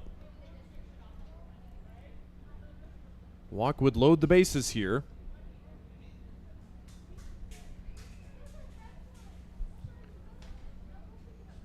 Here's the 3-0 pitch. Not close for ball 4, and it's a 4-pitch walk to Nick Golden, who walks for the second time tonight. And the 4th walk for Dalton Juden, and here comes head coach Danny Weiser for a visit with his starter, with Juden now at 77 pitches and just 3 2/3 innings pitched so far tonight. Walks are never good, particularly in a park like Ryder. So much different than Duncan Field. Yeah, maybe you're a little more forgiving there, but here at Ryder Park, you walk a couple, and the next thing you know, a 3-run home run, and you are really hurt here. And Dalton has not made it through an inning without allowing less than 2 base runners. So he's just not quite had the command that we've seen a few times this year. Hopefully he can find a way to get this 3rd out here. And if the Sodbusters do go to the pen, at least giving that next pitcher an opportunity to start a clean inning. Yeah, for Dalton, besides that 1 hits complete game shutout against the Plainsmen, that start against Casper was a little rough, where he took the loss allowing 6 hits, 7 runs, where he walked 5. Next up, the shortstop. Juden's walked at least 4 in all but 2 of his outings this summer. He's got the velocity. He's got the stuff. It's literally just the location, and Dalton could really have things going. Check swing, but he went around. That's Aiden Hall on the slider. First pitch from Dalton Juden with the bases loaded and 2 outs. Bison have the tying runs and go-ahead runs on base. Hall into left field. Jensen going over. He won't get it. This will score at least 2, and it might clear him. On his way to second is Hall, and it will be a 2-run double for the Bison shortstop to give them the lead right back 4-3. A little too much of the plate there, and Aiden Hall has had a good day so far as he reaches base for the 3rd straight time and turning this game in the opposite direction. Sodbusters will have to fight from behind again. Again in that Fremont series at home. The 3 game in the middle of the week. The Fremont Moose scored first in all 3 games. The Bison did that tonight. So the Sodbusters, for the 4th consecutive night at home, technically, they will have to dig out of a hole. The 1-0 pitch, fouled back to the screen by Dayton Francis.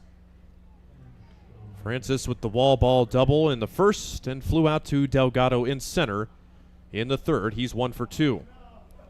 Francis, the 7th man to come to the plate this inning. The Bison have 2 on the board.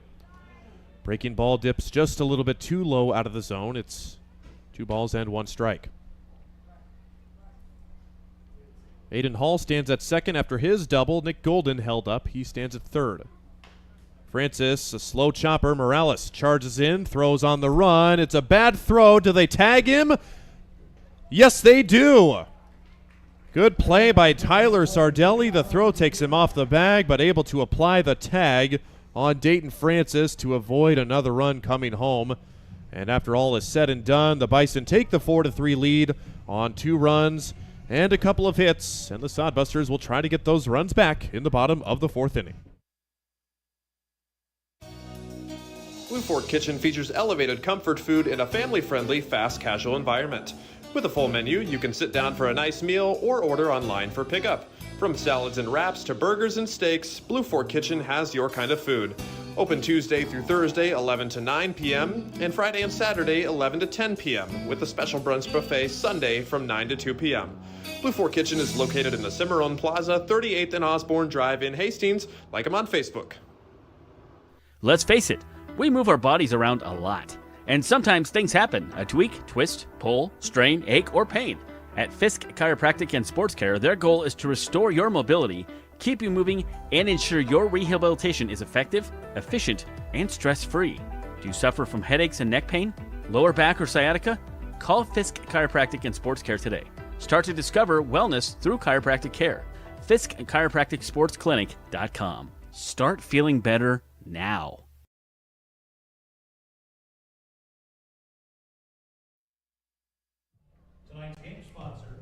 3.5 innings in the books. You're listening in and watching to Sodbuster Baseball on our YouTube live stream, where it is now 4-3 Bison. They come across with 2 runs in the 4th inning at Ryder Park at Grand Island. These 2 teams seeing each other for the only 2 times this summer.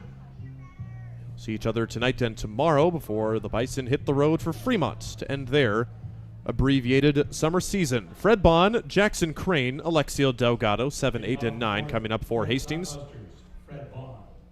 Bond picks on the first pitch, a 1-hopper out to the shortstop. Aiden Hall makes a nice play, throws offline, but the tag is applied by Tyler Sardelli. A 6-3 ground out with a little bit of fun involved. 1 pitch, 1 out for the Bison in the 4th. Yep, really good job there for the Bison Baseball Club to get it handled. A good stop. I thought maybe headed to the outfield, but Hall with a good stop and a really good job for Francis to come off and make the tag. First pitch to Jackson Crane. Pops it up. Left side. Over at third is Kleinsasser, and it's a foul ball. He drops the baseball, but luckily it'll just be a strike for the Bison. Just kind of standing around over there and lost it at the last moment, and it drops about a few inches to the left of the foul line, and Jackson Crane gets some new life here. Really unusual at this field. Now, Duncan Field, nothing's easy on the left side, but here, sun not a factor, pretty overcast, and just flat lost it. Crane, the line drive, and it sneaks through the middle for a base hit. Welcome back, Jackson Crane, to the lineup, a guy who has been dealing with wrist injuries for so long and has had a few weeks off. He gets a single back in his first start as a Sodbuster. And that misplay of the foul ball basically gives the Sodbusters an opportunity to get their leadoff man aboard. Sodbusters have had their leadoff man aboard in 3 of the 4 innings now, with the exception of that 1-2-3 inning by Manny Duran. Pitch 1 outside to Alexiel Delgado. But how about Duran? You look at, since he gave up those first 4 guys getting on, the only thing he allowed was the strikeout wild pitch, did walk a man, and that single should not have happened for the Hastings Sodbusters. Duran settling in. Ball hits into left field. Nick Golden is over and Delgado is out. Crane retreats to first on the fly out to left field. Second out of the inning and back to the top of the order. Sodbusters trying to find a way to get a run home here. It'll take an extra base hit now from Drew Vega, and Vega hasn't had one yet this year. But Bison, they are playing Drew Vega as a normal right-handed hitter, even though he is almost strictly an up-the-middle to right-center type of guy. There is one just foul down the right field line. First baseman Dayton Francis holding the runner Crane on, and would have had a play on it easily if it would have been fair. So Vega will have to put it a little farther away from that right field side, but a gigantic hole through the right side of the infield if he can put one over there. He'll pop it in the air, though. This will be on the shallow outfield. The second baseman, Kang, makes the grab for out number 3. The Busters putting it in the air a lot early and not doing anything with it. Another 0 on the board for the home team. They have not scored since the first inning. It's 4-3 Bison after 4 innings of play, inning number 5 after this. At Hastings College, we celebrate all the ways you shine. From more than 20 athletic teams to band, choir, theater, and art, plus esports, creative writing, speech, and media. Join in to earn a scholarship and find your people, the friends you'll hang out and have fun with. It's what makes Hastings great. So check out Hastings College, where your experience matters, in the classroom and in the activities you love to do. Visit us at hastings.edu. Blue Fork Kitchen features elevated comfort food in a family-friendly, fast casual environment. With a full menu, you can sit down for a nice meal or order online for pickup. From salads and wraps to burgers and steaks, Blue Fork Kitchen has your kind of food. Open Tuesday through Thursday, 11 to 9 p.m., and Friday and Saturday, 11 to 10 p.m., with a special brunch buffet Sunday from 9 to 2 p.m. Blue Fork Kitchen is located in the Cimarron Plaza, 38th and Osborne Drive in Hastings. Like them on Facebook. We go to the 5th inning with the Bison leading 4-3. And still out there for another inning is Dalton Juden. And for the next 2 innings, we send you back to Steve Stein. Dalton Juden, 84 pitches thrown, and if you'd have told me that he would have more pitches than Manny Duran the way this game started, Manny Duran has settled in, had only a 7-pitch inning in the top of the frame, and has thrown only 66 pitches today. Hastings Sodbusters on the short end, 4-3, and you know this season could come down to not necessarily who wins the ones they're supposed to, but who loses the ones they're not supposed to. And the Sodbusters really need to take care of business against the teams like the Bison the next couple of days. They'll have a crack at the Plainsmen, another travel-only team, although against, I should say, the Prospects at the end of the year. And the Prospects, though, that you just feel like they are talented enough to beat you any day. And the Prospects beating Fremont yesterday 7-3. That really tightens things up for the second playoff spot. Got Casper winning the first half. Casper leads the second half. If they win the second half, then the team with the second best overall record gets in, and Spearfish, Fremont, and Hastings all within 2 games of one another now. Mason Daniels stands in the right-handed box. He is 1 for 2 on the day and takes it way outside for a ball. 1 ball and no strikes on Mason Daniels. As Daniels had a single in the third, he popped to the first baseman back in inning number 1. Bison baseball, they have scored in every inning but the third. Took a 1-0 lead, saw the Sodbusters put up a 3 spot, thinking, hey, it's going to be a good day, and Hastings offense has really disappeared the last 3 frames. Now 2-0 the count on Mason Daniels, who hopes to continue playing baseball once his eligibility is done, which I think did happen in the spring. He's out of California Miramar D2 school, and I think he's talked about trying to continue on with maybe independent ball. Pitch taken for ball 4. So a 4-pitch walk. Mason Daniels down at first. Had action in the Bison pen there for a time with Manny Duran laboring through a couple of innings, but no action for them. Probably going to be Duran again, particularly after that 7-pitch inning. There'll be more action behind Dalton Juden as Fred Juden is up again. Cullen Kleinsasser is at the plate now and takes strike 1. He was a strikeout victim his last time up and 0 for 2 on the year for the College of DuPage, Illinois product. That's a junior college. 0-1 delivery on the way. Taken right there for strike 2 on the fastball from Juden. Dalton has allowed base runners in every inning. As a matter of fact, he's allowed multiple base runners in every inning. Team still very much of a part of it, down by 1 here in the 5th. Runner leaning the other way, but diving back in safely will be Mason Daniels.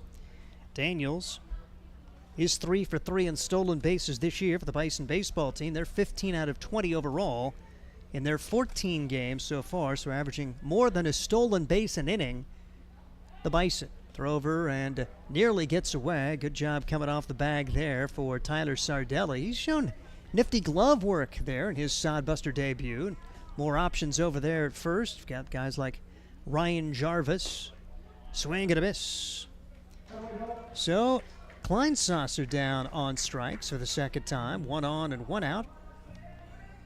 That the 4th strikeout to go along with 5 walks and a hit batsman for Dalton Juden. Alex Everson bats now. He's 1 for 2. Had an infield single his last time up. Was raced on a fielder's choice grounder. He's also struck out. Top half of the 5th inning of a 4-3 game with the Bison leading the Hastings Sodbusters. Throw over to first. Still paying attention to Mason Daniels. He had a little smaller lead that time, but Juden keeping him honest. Good chance to hear from Fred Juden, the brother of Dalton, before the game. We'll post that on our website on the Sodcast. The pitch is taken for a strike.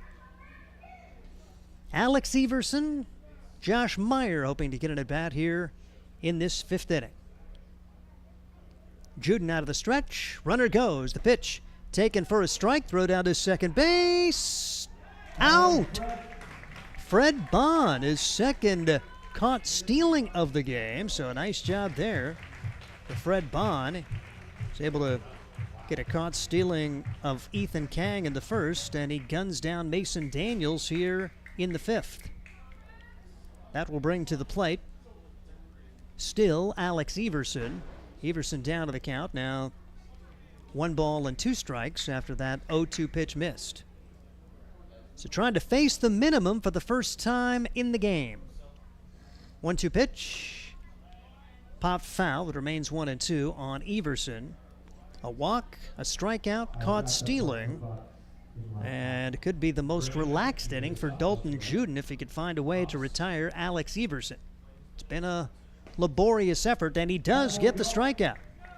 So who knows, Dalton may have earned himself another inning, facing the minimum here in the 5th. No runs on no hits. We're at the bottom half of inning number 5. It's still the Bison 4, Hastings 3. This is Sodbuster Baseball. Core CPAs is your locally owned, full-service accounting firm. Our team of professionals have years of accounting experience and focus on building in-depth relationships with our clients. Our comprehensive and customized solutions are tailored to your specific needs. We pride ourselves in our commitment to integrity, objectivity, and professionalism. At Core CPAs, we provide tax services, payroll, bookkeeping, assurance and financial reporting, and much more. Visit our website at corecpas.us. Make your next pit stop at the Coach's Corner. A friendly staff and a deep lineup of snacks. You can find Coach's Corner in North Hastings on Osborne Drive East. More than just a gas station, Coach's Corner is the place to get delicious pizza made fresh for you and your family. Don't take our word for it. It's so good it'll be featured at selected Sodbuster home games this season. For a convenient and clean experience, be sure to check out the new convenience store in North Hastings, Coach's Corner. Sodbuster baseball is into the bottom half of the fifth inning. Could see a little more rain in the Grand Island area. Some folks had over an inch. The field in really good shape tonight.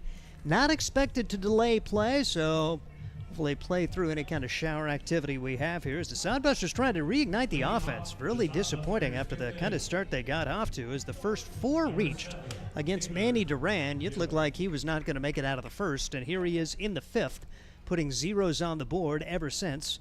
1 ball and no strikes the count on Taylor Gill. A walk and a run scored back in the first. Struck out in the third, but reached as the ball was in the dirt, and then he got hit in the back with the catcher throwing down to first to try to complete the strikeout. Ahead in the count here, 2 balls and no strikes to Taylor Gill, the University of Ohio Bobcat. After he played his junior college ball at Northeast Community College, a marketing major. Takes this pitch across for strike 2 and with the count on Taylor Gill. Gill coming into today 14 out of 35, 400 on the year with 8 runs batted in, 11 runs scored, and 11 stolen bases in 8 games. It's been electric since his return to the Sodbusters. Was a late season guy a year ago and really liked his energy, and good to have him back getting some at-bats here at the end of this season. 2-2 the count. Manny Duran winds and delivers. Taken high, ball 3, 3-2. Manny Duran had that 7-pitch 5th inning, or 4th inning rather, and only 66 pitches after he threw 27 in the first. 3-2 pitch. Gill gets underneath it. Another fly ball into short right field. Making the call and making the catch is Mason Daniels, and another disappointing at bat. Be interesting to hear from head coach Danny Weiser about all these fly balls, and it's not a tremendous approach against Manny Duran really since early in the game. You've got to wonder if it's anything different with just how hard Duran's throwing. Again, he's still sitting in the high 60s, low 70s with his velocity tonight. Pitch taken upstairs, and it just doesn't look like a beach ball coming in there, and you just swing too hard. A walk and a run scored for Printer back at the first. He flew out to left in the third. Whether you're playing a Duncan or Ryder, you'd like to hit line drives wherever you're at. The Sodbusters have not done that much in this game. First 4 reached. Single for Vega, walk for Gill, walk for Printer, single for Jensen. And then Dino Morales, who's had 3-0, had a visit to the mound, and it just seems like Duran has been a different pitcher since, or the Sodbusters have been different hitters. And now Printer jumps up 3-0. Had a 3-ball count on Gill, but he flew out to right. As Duran trying to bounce back. He's walked 3 to go along with a couple of strikeouts, including that wild pitch for a strikeout, and a 4-pitch walk here for Josh Printer. So he has walked for the second time, and the Sodbusters will have a 1-out base runner for Cale Jensen. You hope that this is the inning where maybe this walk by Printer realizes, okay, you just have to be more patient. He is filling up the zone as Duran a little bit more as of recent, but Sodbusters just not really sticking to their usual approach, with their hitting approach rather, and hopefully Printer, one of the captains on the team, recognizes that, and maybe this is the inning they can get something going. Jensen stands in the left-handed box and puts it right off the end of the bat. Duran mishandles, throw to first is going to be in time. It does advance the runner. 1-3 on the putout of Jensen, and Dino Morales will try to keep the inning going. Good job for Duran to stay with it, and Sodbusters will have a runner in scoring position now. Yeah, literal definition of a swinging bunt there for Jensen, and after Duran bobbled it, thought no way, or maybe he'd be flustered at least and throw it down the line, but heck of a job by the Bison pitcher to recover. And Dino Morales, who has a pop-up and a walk in his first 2 at-bats, stands in and takes high for a ball. 1 ball and no strikes. Yeah, his at-bat back in the first, kind of turning the game a little bit. You felt like the Sodbusters may come out and put up Spearfish-like numbers against this Bison baseball team. Spearfish, the only team that the Bison beat. Rocket shot but foul on the left side. But Spearfish has gotten the last laugh for the most part as they have scored a lot of runs. Beat them 23-4, 16-1, 23-2, and after Spearfish beat them 11-8, they bounced back for a 19-1 win. Count 1 ball and 1 strike on Dino Morales. And the pitch. That's why we thought when the Bison went to Casper that could just be immensely ugly, and really the Bison pitched it really well, considering how some of their games had gone this year, gave up 12, but then back-to-back 6 runs allowed. A 2-1 pitch on the way. Morales hits this one hard to left field. That is carrying well, and it is going to be a foul ball. Woo! That looked like a coming off the face of my driver, just a massive hook shot down the left field line. And I'm right there with you, Steve. That one looked to be just inside the line all the way, but the hooking power of Morales' line drive there, and bet you that's what he's talking with home plate umpire Chris Sintek right now. Are you sure that was foul? That had to have been fair. Come on, it looked foul. It looked fair. Nearly the second home run of the year for Dino Morales, who had 14 home runs in the spring, to go along with 55 runs batted in for York University. 2-2 with 2 outs. Sodbusters trying to at least get the tying run across. That awaits in the person of Josh Printer out at second, who walked and advanced on a ground out. 2-2 pitch on the way. Taken high for ball 3. 3-2 on Dino Morales. Tyler Sardelli hoping for his opportunity coming up next. All the other games underway now. The prospects at Fremont, Oahe at Spearfish, both now rolling. The pitch. Morales hits it hard to left field, carrying well, and Dino Morales has given the Sodbusters the lead with a 2-run home run in the bottom of the 5th inning.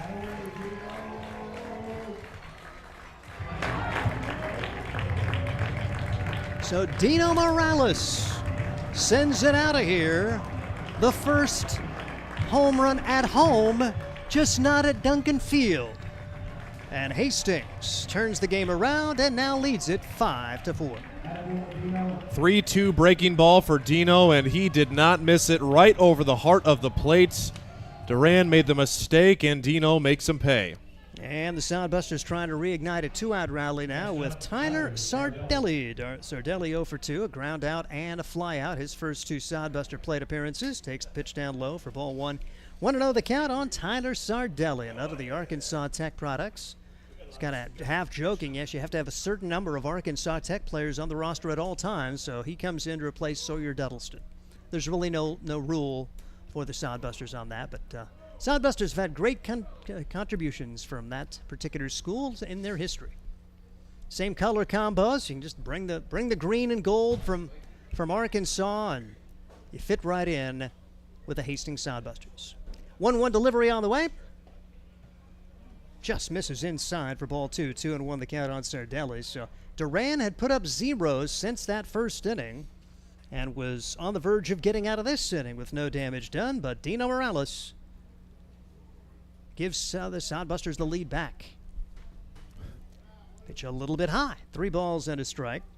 Tough zone there as Chris Sintek and Brandon Moore, the 2 umpires here today. 2-man crew in the Independence League. 3-1 pitch on the way. Sardelli gives it a ride, but foul down the first base line. 3-2 the count.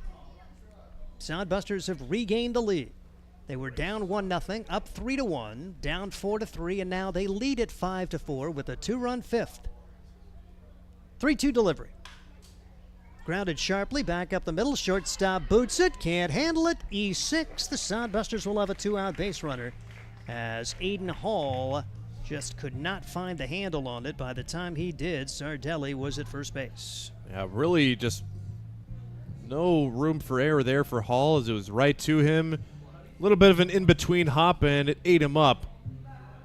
This gives the Sodbusters a chance to get a little bit more going. And Fred Bond here asked head coach Danny, who said, oh, yeah, Cale Baum, maybe. And he also mentioned Fred Bond here, too.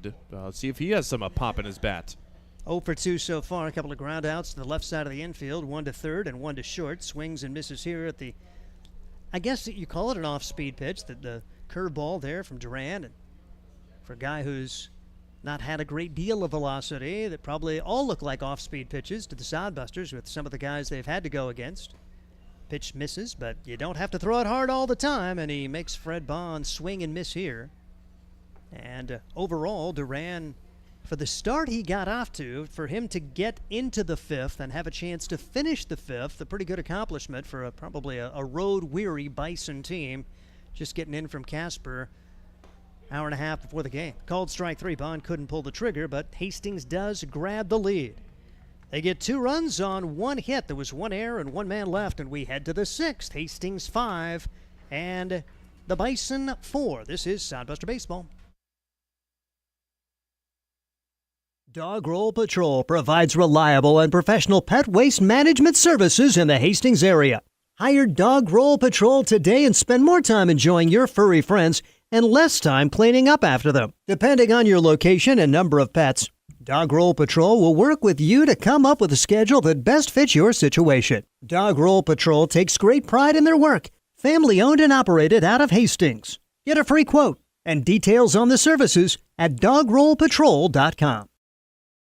Let's face it, we move our bodies around a lot. And sometimes things happen, a tweak, twist, pull, strain, ache, or pain. At Fisk Chiropractic and Sports Care, their goal is to restore your mobility, keep you moving, and ensure your rehabilitation is effective, efficient, and stress-free. Do you suffer from headaches and neck pain, lower back or sciatica? Call Fisk Chiropractic and Sports Care today. Start to discover wellness through chiropractic care.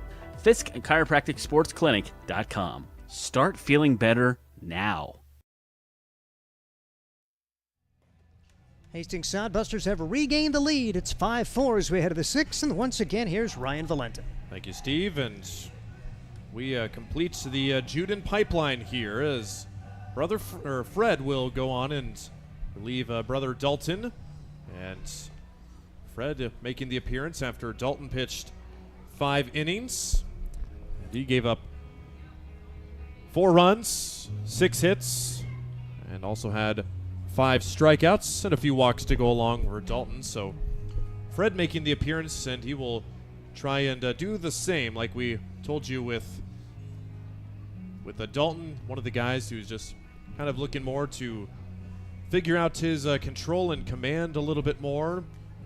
That's what Fred hopefully gets to accomplish, and he's actually our latest Sodbuster Spotlight. Steve Stein caught up with him before the game, and you can view that on our Sodcast beginning later tonight or tomorrow, and view all of our player interviews from this season and seasons past on that Sodcast on Spotify. Fred making his 8th appearance this summer.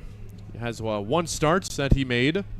Otherwise, it's just been strictly out of the bullpen, and just like brother Dalton, he's had 10 days of rest as well. His last outing at home against Casper went 3 innings in relief, and did an all right job. 4 hits, 3 runs, 3 walks, and 3 strikeouts. Did hit a couple of batters, but did not factor into the decision. Fred got his first win of the season in his first outing at the opening season against the Oahe Zap. And first up, Josh Meyer, followed by Mason Tassano and Ethan Kang. High and away for Fred Juden. Guys from Coral Springs, Florida, the brother duo, and playing their college ball together at York University. High and tight for ball 2, 2-0. Meyer 0 for 2, grounded out and reached on a fielder's choice. He has scored 1 of the 4 runs for the Bison tonight. If you just missed it, Dino Morales, a go-ahead 2-run shot in the last half inning to give the Sodbusters the 5-4 lead. It's also now a Fred-to-Fred connection from the pitcher's mound to home plate 2. Fred Bond doing the catching. Outside 3-1 to Josh Meyer after the mighty swing. Fred, unlike brother Dalton, strictly works out of the stretch and misses for ball 4. That just a little bit low for the leadoff walk. The name Fred kind of making a comeback. I thought that was one that was going to fade into history. Fred Flintstone, and you just don't hear that many Freds, but a couple of Freds on the team here, maybe making a comeback. Yeah, I had an uncle Fred, and can't really say I know any other guys off the top of my head named Fred. You're absolutely right, Steve. So it's a leadoff 5-pitch walk for Fred Juden to bring up the bottom of the order. Mason Tassano, who takes high for ball 1. Tassano has reached twice on a single and a hit batter. his single in the second inning, the hit batter in the fourth inning. High for ball 2. Early returns for Fred in the lower 80 ranges, about the 83 to 84, so actually more of the middle 80 ranges, just like brother Dalton Juden, who goes 5 innings on the start. High for ball 3, 3-0.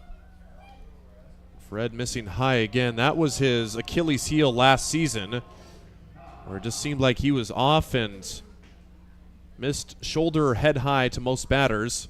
He does it again. It's a 4-pitch walk and 2 walks in a row for Fred Juden to have first and second with nobody out.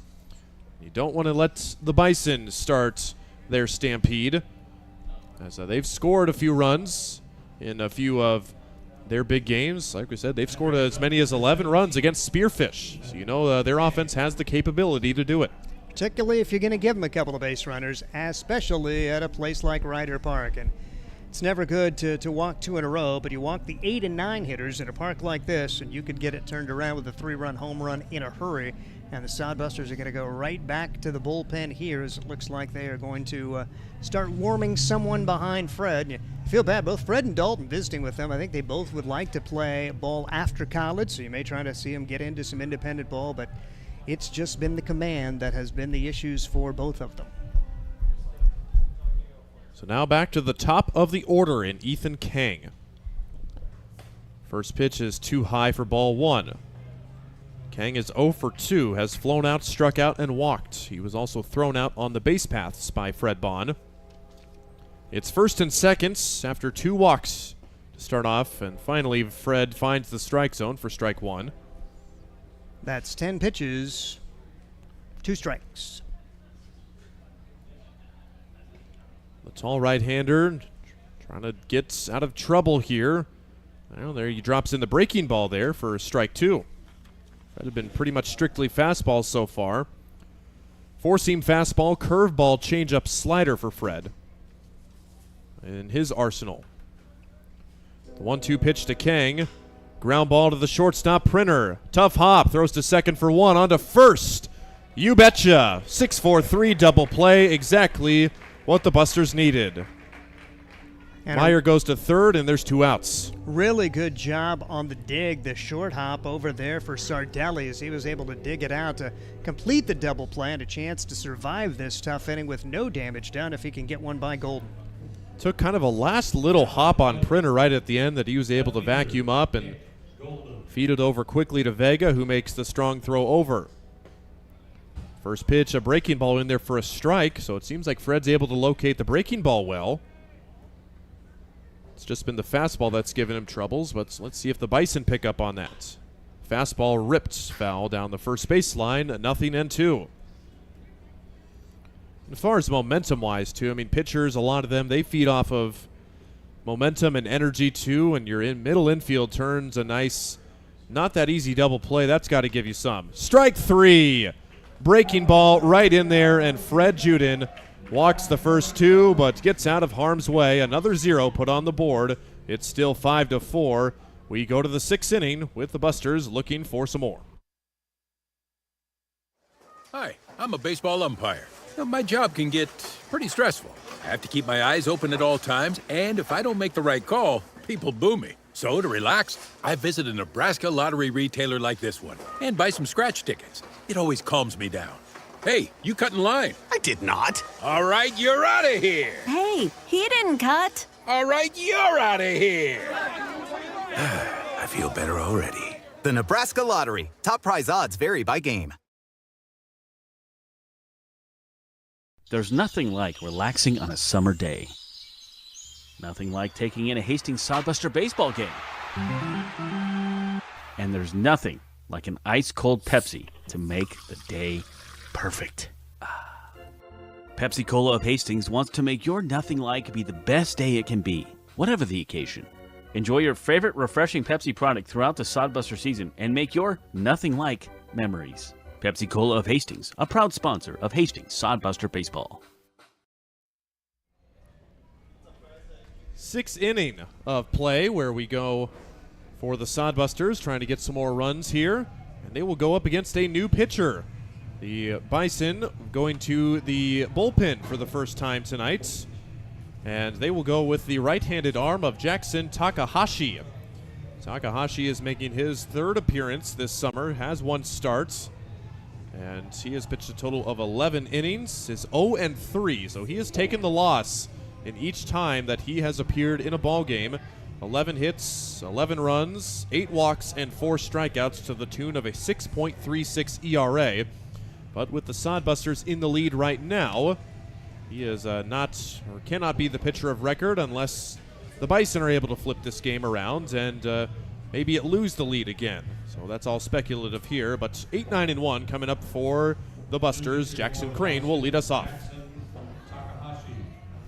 So after 5.5 innings, 5 runs on 4 hits for the Sodbusters, 4 runs on 6 hits for the Bison. And Jackson Crane, after his single in the 4th inning, back up for the 3rd time. And Crane getting his first hit since June the 22nd. So it's been just about a month, but Jackson Crane, he had a sparkling moment on June the 19th where he had a walk-off hit against the Plainsmen to cap off a 4-hit night. 1 for 2 tonight. Pitch popped softly into the air. That's trouble, falling fast, and it will get down in front of the left fielder, Nick Golden. Back-to-back singles for Jackson Crane. And Golden, the left fielder, playing way too deep there, had no chance to get that baseball. Yeah, when it came off the bat, it looked relatively routine, but you mentioned Golden after seeing Dino Morales leave the yard, maybe playing back a bit too far, and I just don't think he ever really got a good look at it. And like I say, it's an odd thing to have a couple of balls that haven't been seen on a night like tonight at this park. It's much easier to field here with this layout of this particular park compared to Duncan. So now Golden will come in a few steps, and it's Alexiel Delgado who takes a mighty cut and fouls it back to the screen. Alexiel Delgado is now tied for the team lead in home run as Dino popped his 2nd of the year earlier in the ball game, and Delgado with 2 home runs. One of them an inside the park home run, and then the road trip in Fremont where Delgado murdered the baseball that he hit, according to Danny Weiser, down the left field line, foul. And it will be a 0-2 pitch. Jackson Takahashi in his 4th outing tonight. And another one of the guys definitely not lighting up the radar gun by any means.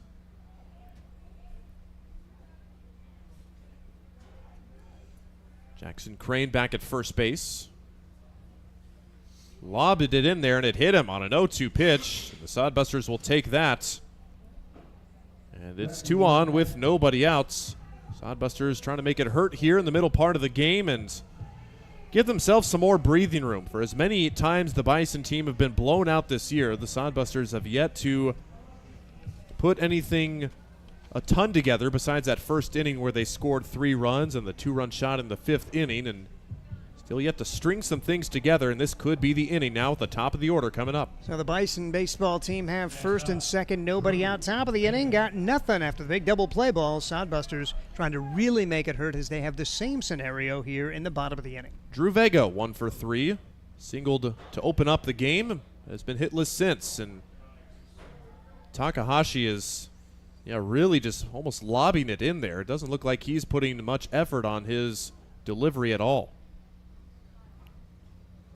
Just about the same velocity, even a little bit lower, 65 to 66. Next pitch, high and tight for ball 2. It's not a knuckleball, is it? Maybe it is. It had a little funky coming out of his hands. I'll have to check the spin rates. It almost looks like a knuckleball, but I think it's just straight up just a slow fastball. Here's the 2-0 pitch. Down low. It's 3-0, 3 straight misses. A little bit of a clouds have come in over here, and it's Ryder Park in Grand Island. Hopefully, no weather threatening here. We did have some sprinkles here before the start of the game, but nothing since. 3-0 right over there for strike 1.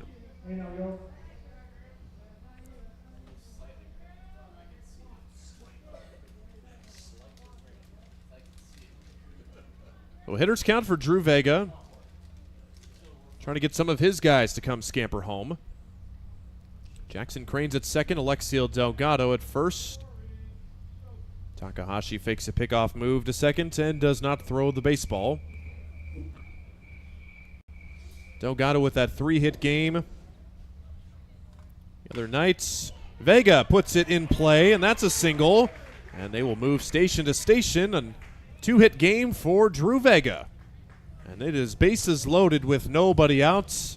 And the Bison teetering on the tightrope here in the 6th inning. Particularly 2, 3, and 4 coming up. Gill, Printer, and Jensen trying to blow this baby wide open with the Sodbusters on top by 1. And Taylor Gill still needs to get going here. Now at the plate, the right fielder. Gill has had a hit in all but 2 of his contests in a Sodbuster uniform tonight, and comes into this game with a 6-game hitting streak, which he has still yet to find the base pass with a hit tonight. Low for ball 1. The Orem, Utah native, Division I guy at Ohio University, trying to get something started here for the good guys. Just leading by 1. But prime opportunity to do something. Hard hit ball to center field. Everson going back. He'll make the catch. 2 runners at second and third tag, and it will be an RBI sac fly for Taylor Gill. Crane comes across, and Delgado moves to third. It's 6-5. Good job there for Taylor Gill. Not trying to do too much with it. Hit a line drive somewhere. Just unfortunate that it was right at Alex Everson, but it is well deep enough to score the run and see if they can continue it here with 1 out. Sorry. And correction, it's 6-4, not 6-5. So a 2-run lead cushion for the Sodbusters, and Josh Printer comes up. Going to pick off throw to first, and Takahashi again doesn't throw it, just steps off and fakes the motion there. So Busters have scored in back-to-back innings now to hold a 2-run advantage. For Josh Printer, runner goes. It's above the head of Printer, and no throw there, so Vega steals the base. And with your 60-mile-an-hour fastball, I don't think they're going to get Vega regardless, and really smart no-throw there for Tisano. Surprised the Sodbusters weren't doing that earlier in the contest, because neither Bison guys had any velocity on his fastball so far. 1-0 pitch. Printer puts it in the air to center field. Going way back is the center fielder Everson, and he makes the catch just short of the fence. Both runners will tag up and advance. It is a long sac fly for Josh Printer, who just missed a home run there.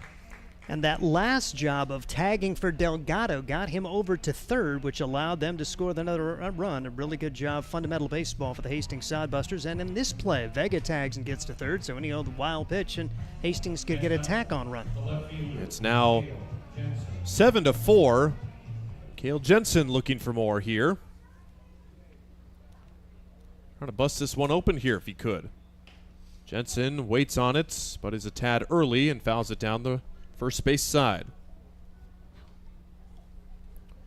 We're here in the 6th inning, 9-inning contest tonight. The first game of 2 of the Bison and the Sodbusters. Cale Jensen 1 for 3 tonight. His RBI single in the first, his lone hit. Backdoor breaking ball, a generous outside call for strike 2. Takahashi is very different than the Sodbuster guys, throwing just about 20 miles an hour slower than the Judens are. In the turf, stopped by Tisano, gets away but not far enough to get Vega to come home. It's now a 1-2 count. We told you the Bison averaging about 4 runs a game on offense and 12 runs given up on defense. They're matching their offensive part, and the Sodbusters trying to get to that 12-run mark. 1-2, waited on the breaking ball, hit high in the right center field gap, but it's plenty of time for Everson to get over and make the grab. But the Sodbusters get a couple more runs. They now have a 3-run lead. It's 7-4 with the Bison coming up in the 7th inning on Sodbuster Baseball. Blue Fork Kitchen features elevated comfort food in a family-friendly, fast casual environment. With a full menu, you can sit down for a nice meal or order online for pickup. From salads and wraps to burgers and steaks, Blue Fork Kitchen has your kind of food. Open Tuesday through Thursday, 11 to 9 p.m., and Friday and Saturday, 11 to 10 p.m., with a special brunch buffet Sunday from 9 to 2 p.m. Blue Fork Kitchen is located in the Cimarron Plaza, 38th and Osborne Drive in Hastings. Like them on Facebook. Core CPAs is your locally owned, full-service accounting firm. Our team of professionals have years of accounting experience and focus on building in-depth relationships with our clients. Our comprehensive and customized solutions are tailored to your specific needs. We pride ourselves in our commitment to integrity, objectivity, and professionalism. At Core CPAs, we provide tax services, payroll, bookkeeping, assurance and financial reporting, and much more. Visit our website at corecpas.us. 6 innings in the book, 7-4. The Hastings Sodbusters lead it over the Bison Baseball Club. 3 runs in the first for the Sodbusters, followed by 2 runs in each of the 5th and 6th innings. The Bison with 1 each in the first and the second, and 2 in the fourth. That has been their 4 runs so far, and they have been put up 2 consecutive zeros against by the arms of Dalton Juden and Fred Juden. Fred coming back out for his 2nd inning of work. Dalton set down the side, or faced the minimum in the 5th inning before he was taken out for Fred, who walked the first 2 guys he faced and held our breath a little bit, but got a nice twin-killing double play from his middle infield and then struck out the last batter he faced. And I feel like that double play definitely gave him some momentum, some juice on the mound to finish off that last half of the inning. So hopefully he'll settle in after this next inning of work for Fred. Got some other scores pass along. Oahe and Spearfish, another wild one going on there. 6-5. Spearfish in the 4th. Fremont leads Nebraska 3-1. Tell you, Oahe's going to be a team that could really play a spoiler to not only Spearfish, but keep in mind, Hastings goes to Oahe for 3, and they've been playing pretty well down the stretch. Yeah, Oahe, kind of what they did last year. They were horrendous at the start of the season, kind of like the Sodbusters were, and then Oahe, they got it going late right before they came into Hastings, but then the Sodbusters swept them. And then Oahe kind of got knocked back on their heels and just played about 500 baseball for the rest of the season. 0-1, now 0-2 to the leadoff hitter, Aiden Hall. Aiden Hall's had an excellent night, has reached base 3 times, and has singled and doubled home 2 runs in the 4th. Puts one in the air to right field. And that will be no problem for Taylor Gill, who grabs the baseball for out number 1, a 3-pitch out for Fred Juden. Sodbusters battling for that 2nd playoff spot, assuming Casper wins the 2nd half. Spearfish is a half game up on Fremont. Hastings is a game and a half back now. And the upcoming schedule will tell you about who plays where during the course of this inning. First pitch to Dayton Francis, up high for ball 1. Yeah, Sodbusters game and a half against Spearfish. If Sodbusters could win and Spearfish could lose, that would make things interesting. Strike 1 on the outer edge, and it just, we go back to the Fremont series. If the Sodbusters lose 2 out of 3, something's happening over with the Bison dugouts. Scorecards coming out. That's never a good sign. Somebody gets a demerit. That usually means that somebody's gotten the thumb there if the scorecard comes out.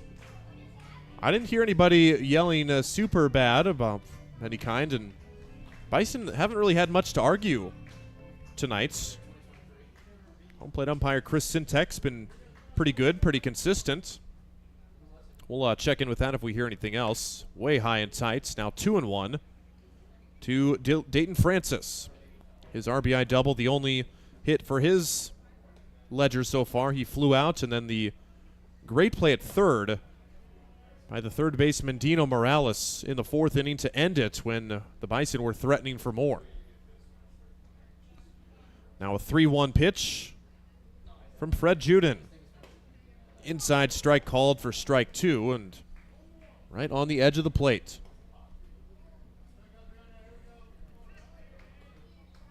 Bases empty, 1 out. Full count pitch to Francis. Puts it in the air. High fly ball to right field. Taylor Gill trots in and barely has to move. And Dalton Juden wins the battle, 2 flyouts to start off his 7th inning of work. Down the stretch, Spearfish has the toughest schedule on paper anyway. Play Oahe today. They'll host Casper Monday through Thursday, a 4-game series against Casper, then 3 against Fremont to close the season. Now with 2 outs and the bases empty, it's Mason Daniels up high for ball 1. 7-4 contest. Sodbusters adding some insurance in the 6th inning to take the 3-run lead for now, but this game's still far from over. Low for ball 2. And Fred in command of this game right now. No action for the Sodbuster bullpen. Bison do have a guy warming up. Pitch fouled back to the fence. And it's 2 balls and 1 strike to Mason Daniels. 1 for 2 tonight. Singled in the 3rd and walked his last time up in the 5th, but then was gunned down on trying to steal second base. Pitch misses up high. It's 3-1.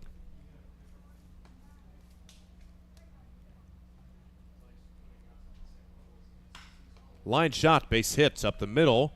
Right back where it came from, Mason Daniels with his 2nd hit tonight. He is 2 for 3. Mentioned the Fremont Moo, their schedule, taking on the Prospects today. They host these Bison Monday through Wednesday. They go to Oahe for a single game Thursday on the way to Spearfish. So they also have an interesting schedule and planned their Final 4 away from Fremont. And really the Sodbusters, they probably have the most favorable schedule if they can take care of business down the stretch, although that 3-game series at Oahe is very sneaky tough. Besides the few games against the Plainsmen to start off this month, the Sodbusters played nothing but the top 3 teams in the Independence League. Check swing, they go. They try to throw down to first, and Fred Bond throws it away.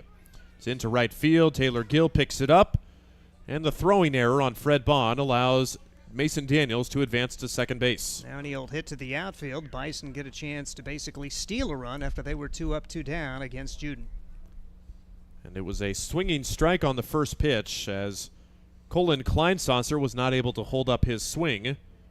It's an 0-1 pitch. Kleinsasser 0 for 3 with 2 strikeouts tonight. Sodbusters still with the 3-run cushion, but Bison trying to chip back here. Out of play. It's 0-2 to Kleinsasser. Bison coming into the game just hitting .235 as a team. Not horrible, but like we told you, it's been the ERA, the runs allowed. 168 runs allowed coming into tonight's game in just 14 contests. Pitch up high. 1 ball and 2 strikes. And Fred trying to get through this inning after he was 1 batter away from going down 1-2-3. Swing and a miss in the turf. Fred Bond has to throw it down to first base and just gets it there in time for the 3rd out of the inning. Fred Juden with a couple of strikeouts in his 2 innings of work. And we go to the bottom half of the 7th inning. Time to stretch in Grand Island. Sodbusters lead it 7-4. Core CPAs is your locally owned, full-service accounting firm. Our team of professionals have years of accounting experience and focus on building in-depth relationships with our clients. Our comprehensive and customized solutions are tailored to your specific needs. We pride ourselves in our commitment to integrity, objectivity, and professionalism. At Core CPAs, we provide tax services, payroll, bookkeeping, assurance and financial reporting, and much more. Visit our website at corecpas.us. Hastings Sodbusters baseball's in full swing, bringing you another fun-filled summer of high-level collegiate woodbat baseball at historic Duncan Field. A great way to spend a summer evening with your families at a Sodbusters baseball game. Go online to hastingssodbusters.com for their home game schedule or to purchase tickets. Hastings Sodbusters baseball. It's a hit. Got the spirit of the game. The Hastings Sodbusters. Stretch time at Ryder Park in Grand Island. The Sodbusters home away from home here this weekend, making their 2nd annual trip to Grand Island and trying to win another ball game. They beat Badlands here last year, and speaking of the Badlands Big Sticks, one of the former Independence League's teams, they now play in the Northwoods League, the up in the coast, the Badlands Big Sticks. Not a part of this Independence League team, but a couple of travel-only teams rejoining for this summer season. Hope to get some more places with homes next year, whoever they may be. Just give some more teams an opportunity to play for an Independence League title. Dino Morales will lead things off against Jackson Takahashi. His first inning of work, he allowed a couple of runs on a couple of hits. Sodbusters definitely could have had more. They had bases loaded, nobody out, and just were able to get those 2 runs across. Takahashi lobs it in there. It's a soft ground ball to short. Aiden Hall boots it again. Going to be another error on the Bison shortstop, his second tonight. And it's a leadoff base runner for the Hastings Sodbusters. Well, tack on runs, trying to take a little more pressure off. Wouldn't you like to see it an all Juden day? Dalton could pick up the win. Fred could get himself a 4-inning save if he could get the final 6 outs. That would be a kind of a nice Juden line here on this Saturday night. So with the leadoff error, it's now the 3rd error on the night for the Bison. And Tyler Sardelli bats. He was the guy who reached on the last error from Aiden Hall, his last at-bat in the 5th inning.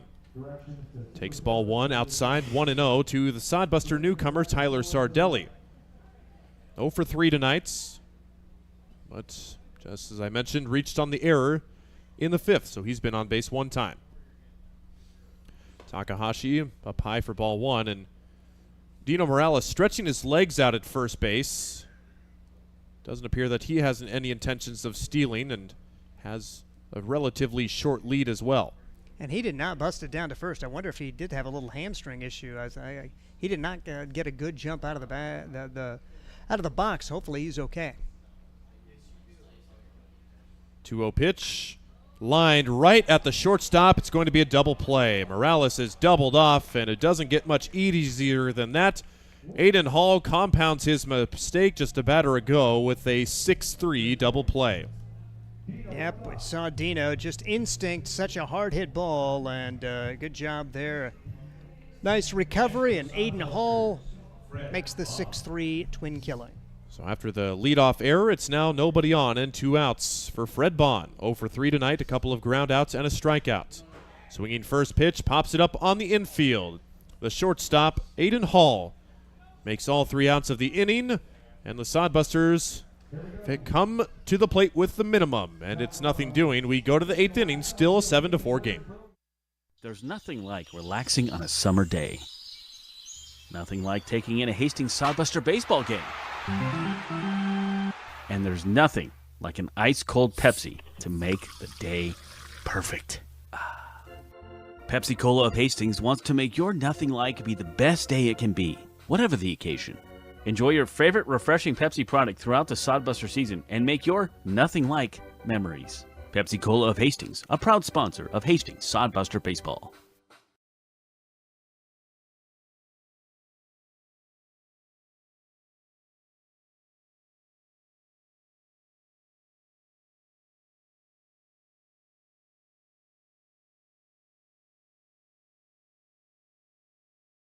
Let's face it, we move our bodies around a lot. And sometimes things happen, a tweak, twist, pull, strain, ache, or pain.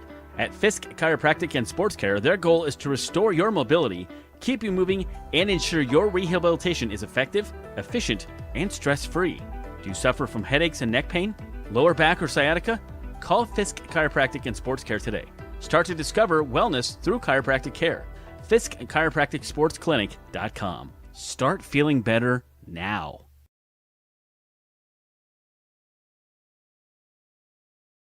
Sodbusters lead it. Fred Juden back out on the mound, and like Steve said, save the bullpen as Sodbusters do not have a day off for the rest of the year. You'd love to keep your guys fresh. Fred, one of the guys that can definitely do it. Fred and Steve Stein will send us home tonight. It'll be Alex Everson, Josh Meyer, and Mason Tassara. That's Sano, the 7, 8, and 9 hitters up there for this squad from all over, mostly California. It's kind of interesting. They were actually put together by Oahe, so you figured most of them would have been in the Dakotas or places like that, but their 2 coaches are both high school coaches in California at Liberty Ranch High School in Galt. And so see a lot of California flavor on this team as they all came together to play 19 games. And they're winding things down with their final 5. Alex Everson steps to the plate now to an infield single back in the 4th inning. And he also has struck out twice and fouls the first pitch away. Dalton Juden trying to pick up the win as the Sodbusters took the lead with him still the pitcher of record. And then Fred came in the 6th, working a scoreless 6th and 7th, not without some drama as the pitch is fouled away. As saw Fred walk the first 2 men he faced. 6-4-3 double play really put the damper on that inning for the Bison. He allowed a 2-out single in the 7th. We're now in the 8th as the pitch comes in, and it's bounced to the left side deep in the hole. Josh Printer sets, throws. Not going to be in time. Infield single, too much speed for Alex Everson. We saw Everson cover a lot of ground out there in center field, and he has himself an infield single, his second infield single of the day, a 2-hit game for him. Just how about the exchange, though, for Josh Printer going completely away from the baseball. How quickly he got it away from him, too. In a slower runner, he gets him and gets himself on the ESPN Nightly Top 10 plays there. Josh Meyer comes to the plate now, reached on a fielder's choice and scored in the 4th. He walked in the 6th. Stands in the right-handed box. 7-4. This game's certainly not over. Pitch taken a little bit high. 1 ball and no strikes on Josh Meyer. With Tisano waiting on deck. Sodbuster defense continues to be the same with the infield. Tyler Sardelli making his Sodbuster debut over at first base for the Sodbusters. Second base, Drew Vega, Josh Printer, the aforementioned shortstop, and Dino Morales at third base for Hastings. Fred Juden out of the stretch and the pitch. Fouled straight back. Pretty decent swing there for Josh Meyer. Batting in the 8th spot. 1-1 count on him for Bison baseball. He's out of Holy Family University. And while most of the guys are from California, Holy Family is in Philadelphia, NCAA Division II school. Pitch fouled back. Kind of asked about, okay, how did you get on this team? He was from California, so he had some California connections there. And even though he's playing college ball back east, decided to join some of those California guys for games in Wyoming, South Dakota, and in Nebraska. Ball bounced in front of the plate for a wild pitch, and it's going to be on to third base. Actually, Everson was off with the pitch, wasn't he? He was. So a stolen base, and then Everson advancing onward. As the count now 2 balls and 2 strikes on Josh Meyer. And now all of a sudden there's a runner at third and nobody out. Juden trying to bear down here. Strikeout would look big. Instead, it's a line drive left field base hit. And Bison not done yet. They're back to within a 2-run deficit at 7-5. So infield single. Everson advances. Josh Meyer brings him home. And Mason Tisano, number 9 hitter, trying to keep this perfect inning going so far.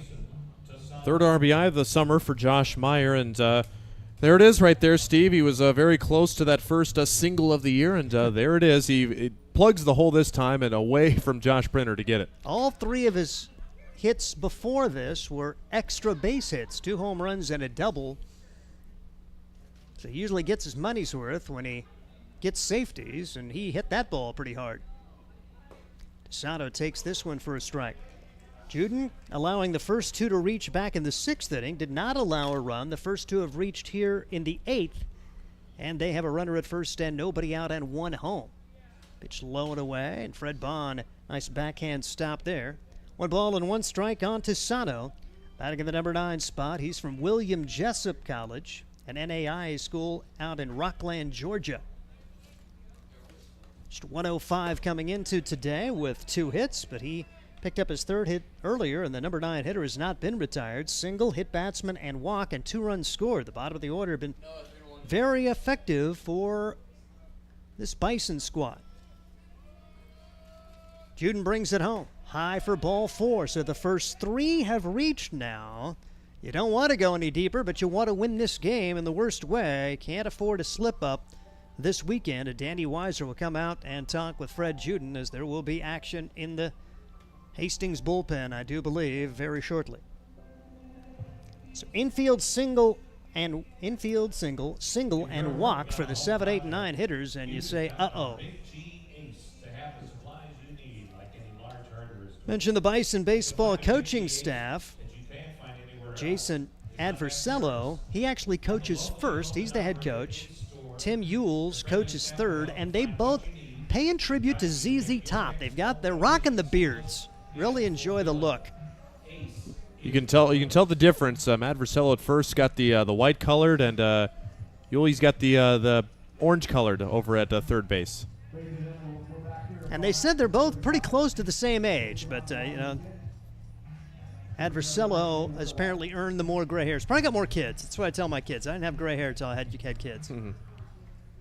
Big chance here for the Bison now. They have their tying runs on, and the go-ahead run at the plate. Still nobody out, and it's a bunt foul off the bat of Ethan Kang. They better go down and touch that. This could take some wacky hops here. It's not like Duncan Field is going to have the pure, smooth roll. You could see that baby bounce in the grass and go fair, and Dino Morales went down to make sure for the Hastings Sodbusters. Wheels turning here as the visit made. Fred Juden trying to work his way out of a big jam here in the 8th. Kang watches this one go by for ball 1. 1 ball and 1 strike on Ethan Kang, leadoff hitter. He's 0 for 3. He's walked. He's struck out.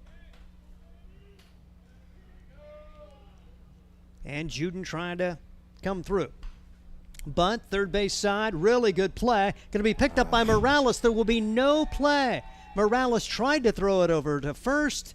Once it rolled that far down the line, you're thinking, okay, could you pick it up and run to third? No, it's just going to be an infield single. Perfectly placed bunt for Ethan Kang. Usually it comes down on a field like this, it's going to go foul. It did not. Well, that was the first instinct for Dino was I'm going to let it keep rolling. I think it's going to go foul, and then he realized it wasn't going to, and then picked it up too late.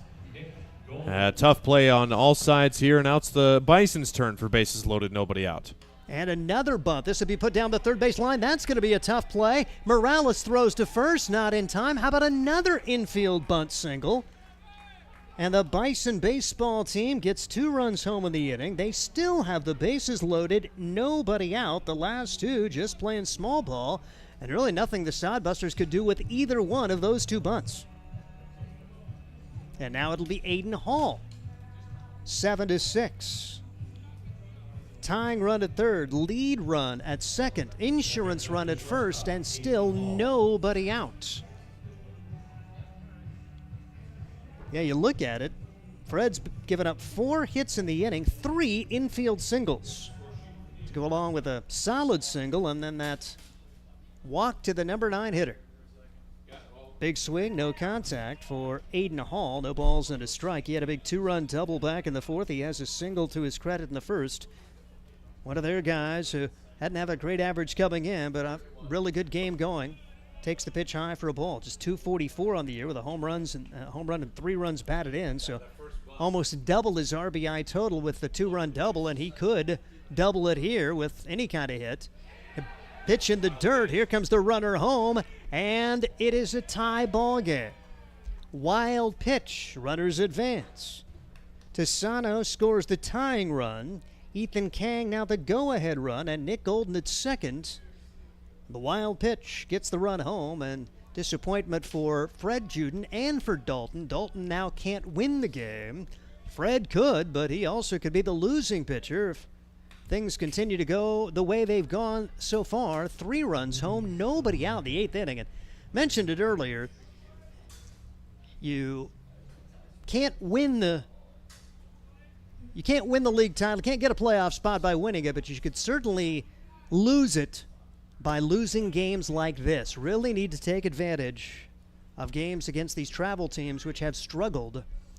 And now the Sodbusters in a tie game here in the 8th. 2-2 the count. Off speed way high, 3-2 on Aiden Hall. He felt like it was a good opportunity today, particularly. And now it's ball 4. So the bases are loaded. And still not an out recorded. 6 have come to the plate so far for Bison baseball, and this is a guy you don't want to see with runners on.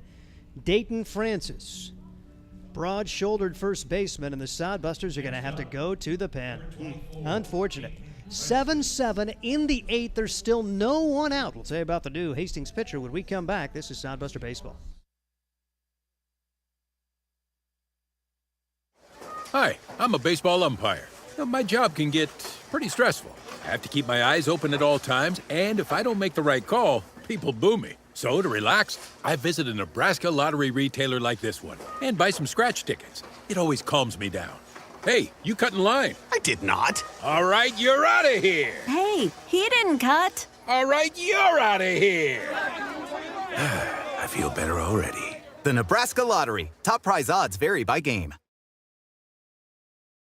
Dog Roll Patrol provides reliable and professional pet waste management services in the Hastings area.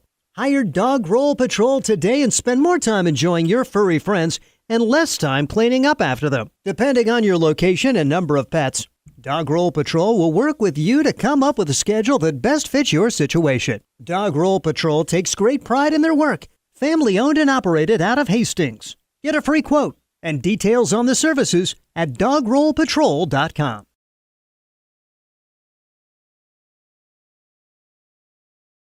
Well, Fred Juden gives way to Adam DeBoer as the 8th inning has been nightmarish here for this Hastings squad. Adam DeBoer coming in. His season numbers 1-1, a 5.59 ERA, making his 6th appearance in 16 1/3, allowing 15 runs, 10 of them earned. He's allowed 9 hits, 18 strikeouts, 14 walks. He's had his ups and downs. Got the start against Casper on Saturday, went 4 2/3 innings, 6 runs, 1 earned, 4 hits, 3 strikeouts, 5 walks for Adam DeBoer a week ago against Casper. Sodbusters would eventually lose that contest and then lose the series the next day. So, boy, Ryan Valenta, this game turns around with a nightmarish 8th inning. Of course, Fred walked one, but gave up 4 hits, 3 of them infield singles, so the victim of some pretty tough luck this Fred. Definitely tough luck, and I mean, for Danny Weiser, too, I mean, we were thinking the same thing as him coming into the inning. Maybe Fred can get the rest of the final 6 outs. Not the case tonight, and probably the reason maybe let him go an extra couple batters than he should have, because, you know, that last inning before, for the first inning, walked the first 2 guys he faced and then got a big pitch to put in a double play. Just unfortunate turn of events. At the Bison not able to put any real solid contact on much this inning, and it comes at the cost of Fred Juden. And like you mentioned, Steve, unfortunate that Dalton cannot win the game now, as he was pretty good in his outing. But now with bases loaded, tie game, nobody out, you got to figure out what you're happy with giving up. How do you want to play it? We're going to sacrifice a run. Do we want to try and cut down the run? We'll have to see how the rest of the plays out with a power hitter at the plate. Well, right now it's double play depth. Hoping for 2, you'd probably exchange the run, particularly if it goes to middle infielder. You'd go for the double play up the middle. If it comes to a corner infielder, maybe you go home and try to get the double play that way. First pitch misses, and the first goal here is to throw strikes. Hard hit ball right center field. No double play there. There's going to be at least a 2-run lead now when all is said and done. And throw comes in, misses the cutoff man. Now they'll try to throw back to second and gun down the man, Dino Morales.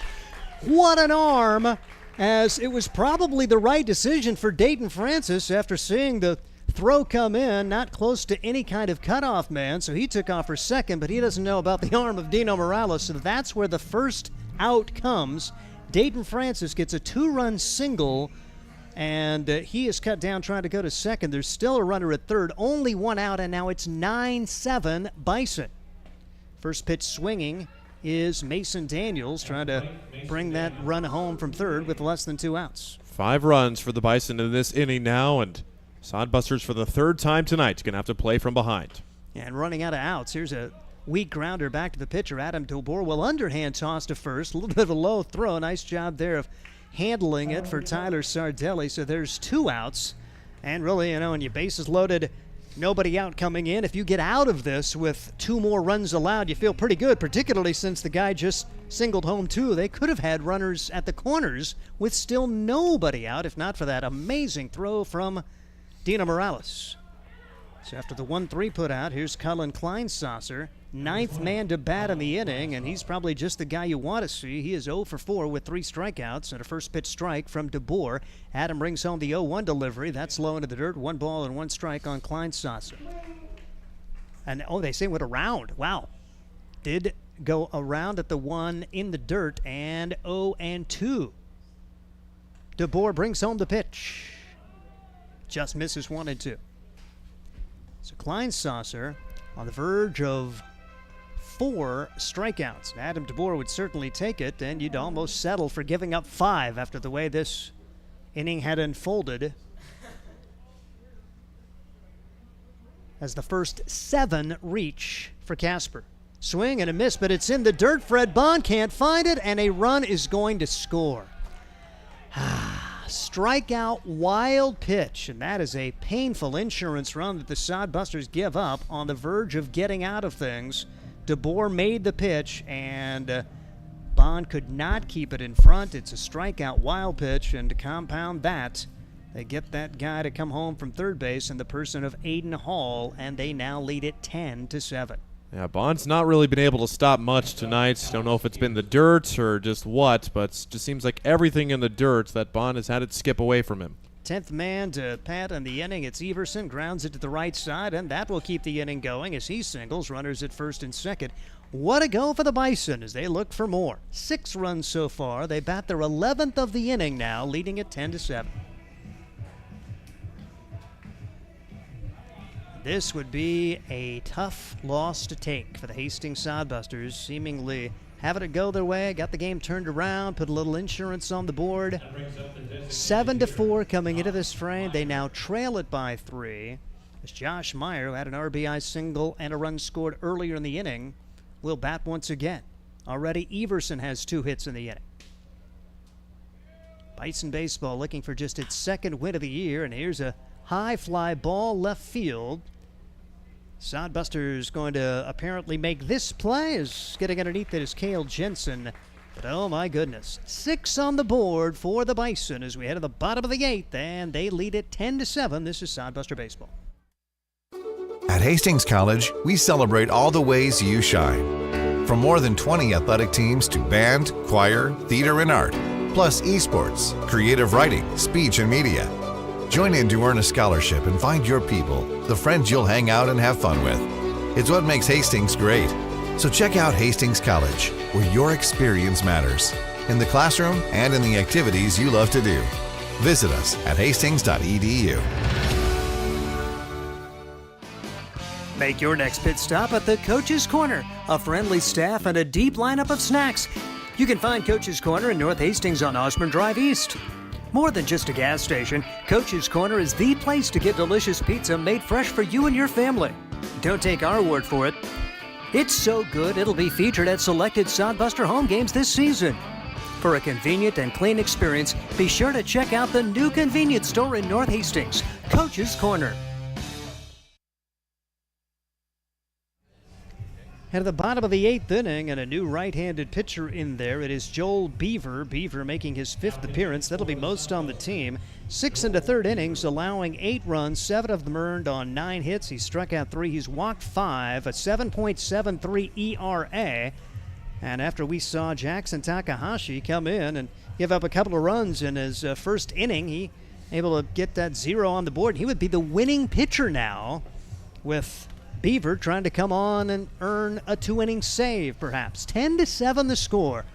Ryan Valenta, this game turned around. Sodbusters, they have put together some nice rallies during the course of this season, and they really need to come back and win this one. This is, Bison team 1-13 on the year, so absolutely need this win, and they've come back from multiple deficits tonight. Got down 1-0 early. Then they were down 4-3. Now they're down 10-7. 3rd time's the charm, hopefully, and they're going to be facing Beaver, a little bit of a sidewinder with his right arm on the mount. Jackson Crane, nice return to the lineup for him. 2 for 3, a run scored, and he takes strike 1. No balls and a strike. Sodbuster pitchers so far, 9 walks. That is one of the stats, especially here at a place like Ryder Park. And but it was the hits, particularly like the infield singles. 6 runs, 6 hits, 3 of them were infield singles for Bison baseball in the top of the 8th inning.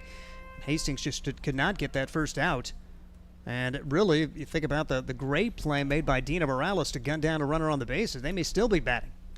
0-2 pitch on the way, and that's just missing for a ball. 1 ball and 2 strikes on Jackson Crane. Crane swinging at one that was well off the plate in the second outing, and that was pretty close. It's good that he is still alive for the 1-2 pitch. Off speed, gets below the zone, and now 2-2 on Jackson Crane. Just trying to get base runners now.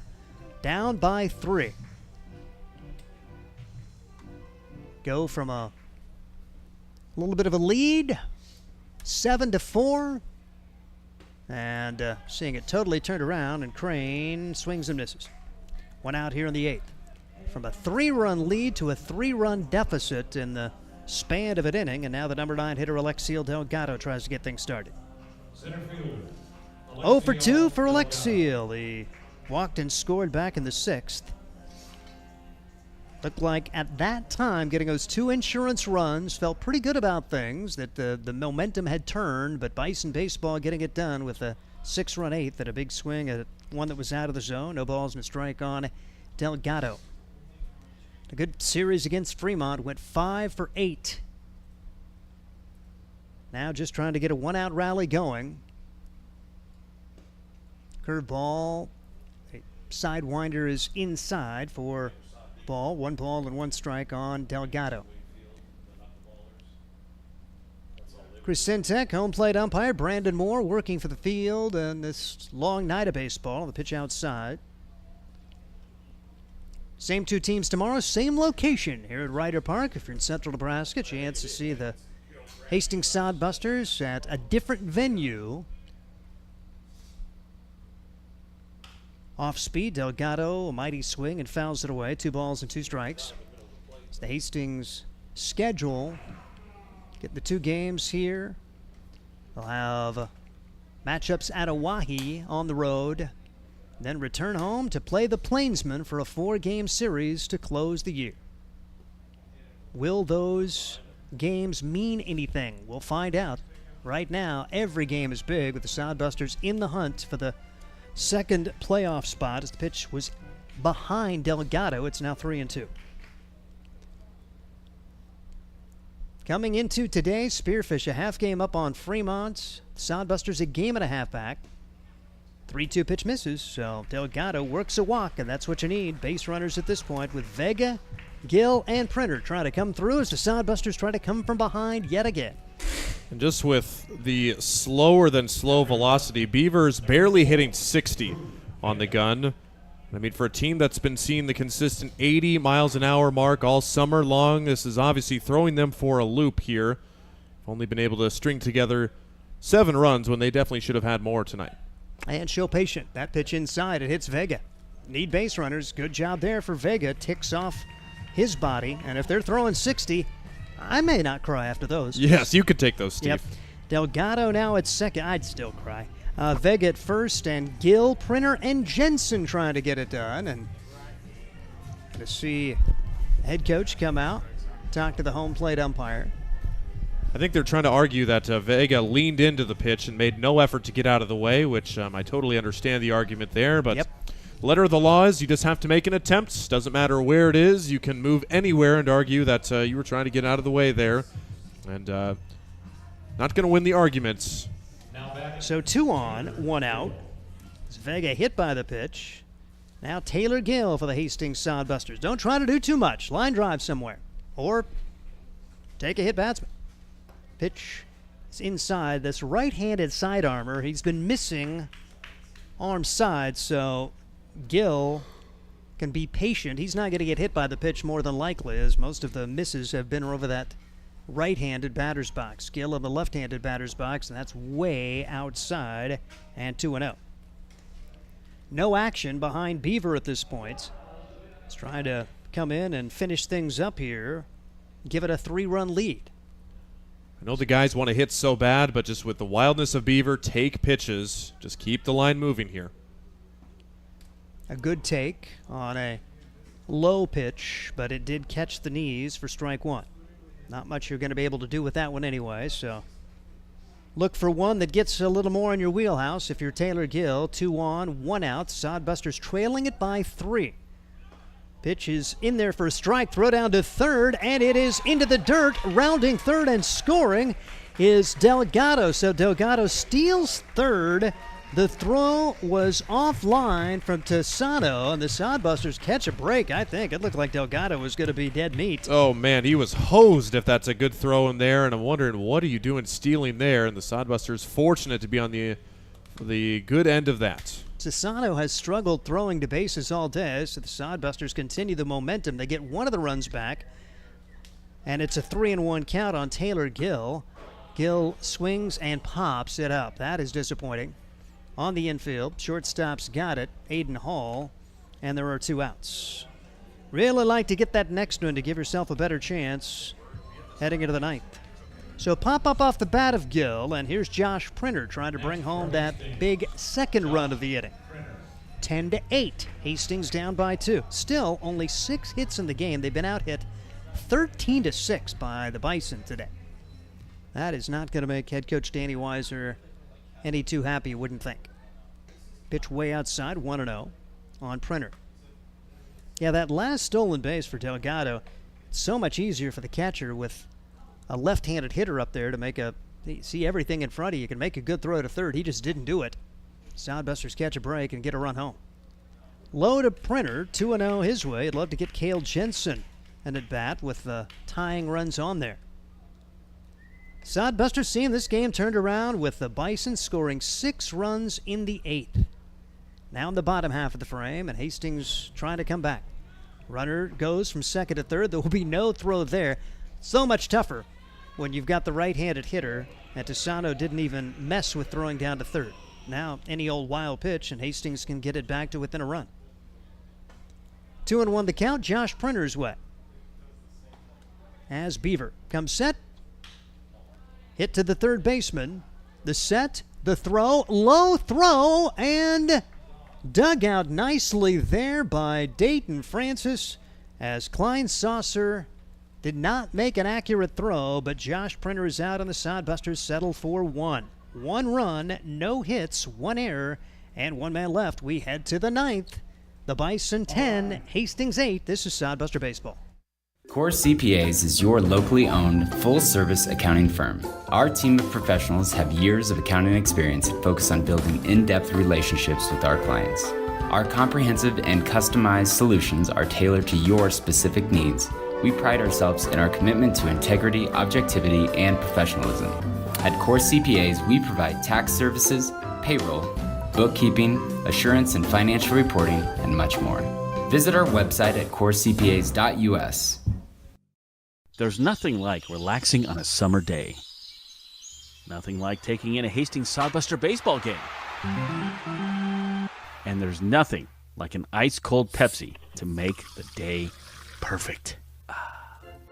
Pepsi Cola of Hastings wants to make your nothing like be the best day it can be, whatever the occasion.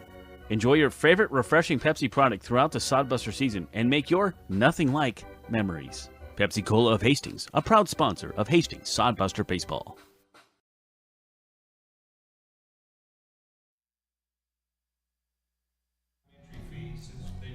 Into the bottom half of the 8th inning, I should say with the top of the 9th inning now, and the Bison baseball team looking for more insurance. They lead at 10-8 after they scored 6 runs on 6 hits in the 8th. Adam DeBoer came in, gave up a single, but then the guy who singled was gunned down trying to advance to second. He got a pop-up, then got a strikeout to apparently end the inning, but the Sodbusters couldn't keep it in front of a wild pitch.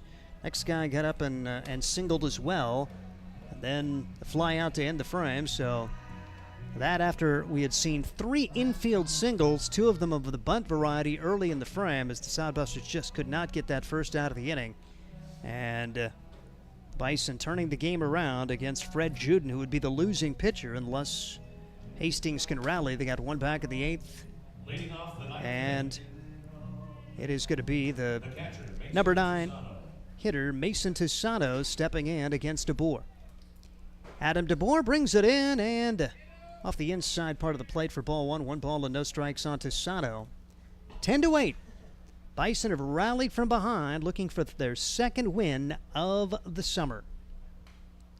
Pitch foul back.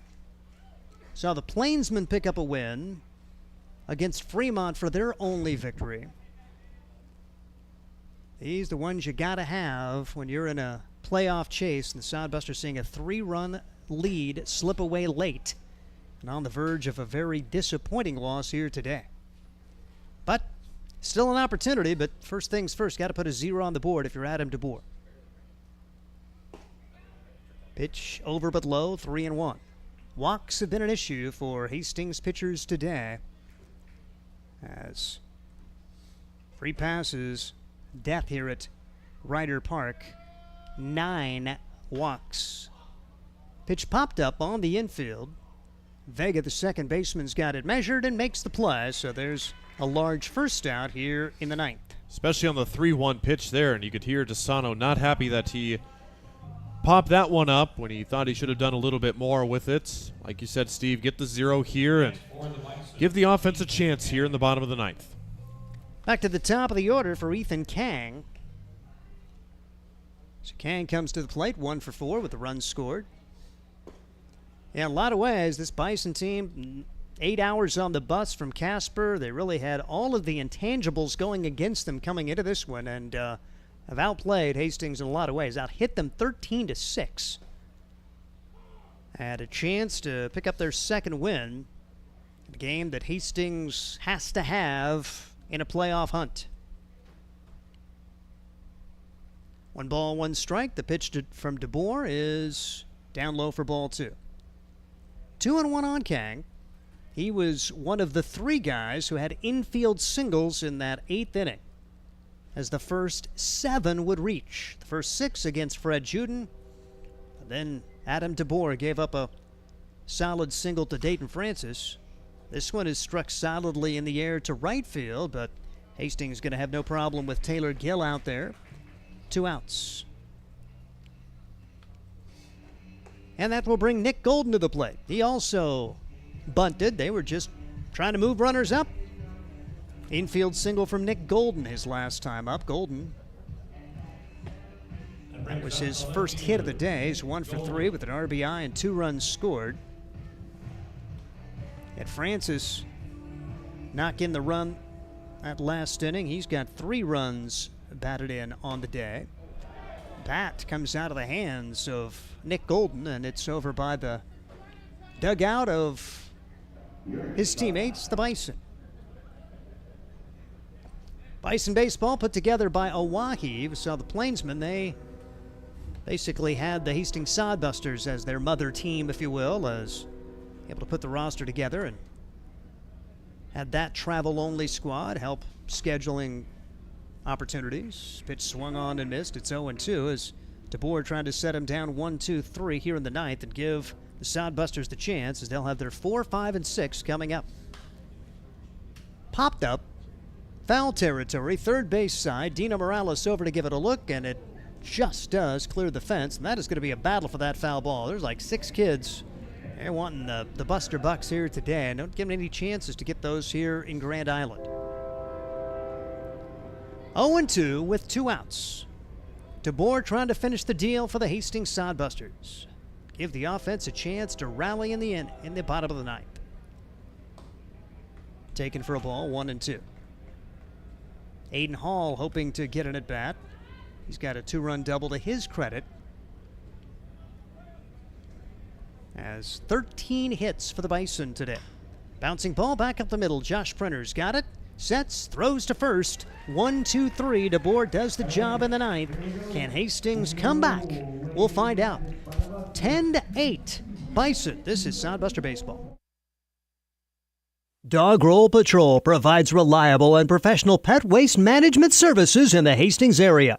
Hire Dog Roll Patrol today and spend more time enjoying your furry friends and less time cleaning up after them. Depending on your location and number of pets, Dog Roll Patrol will work with you to come up with a schedule that best fits your situation. Dog Roll Patrol takes great pride in their work. Family owned and operated out of Hastings. Get a free quote and details on the services at dogrollpatrol.com.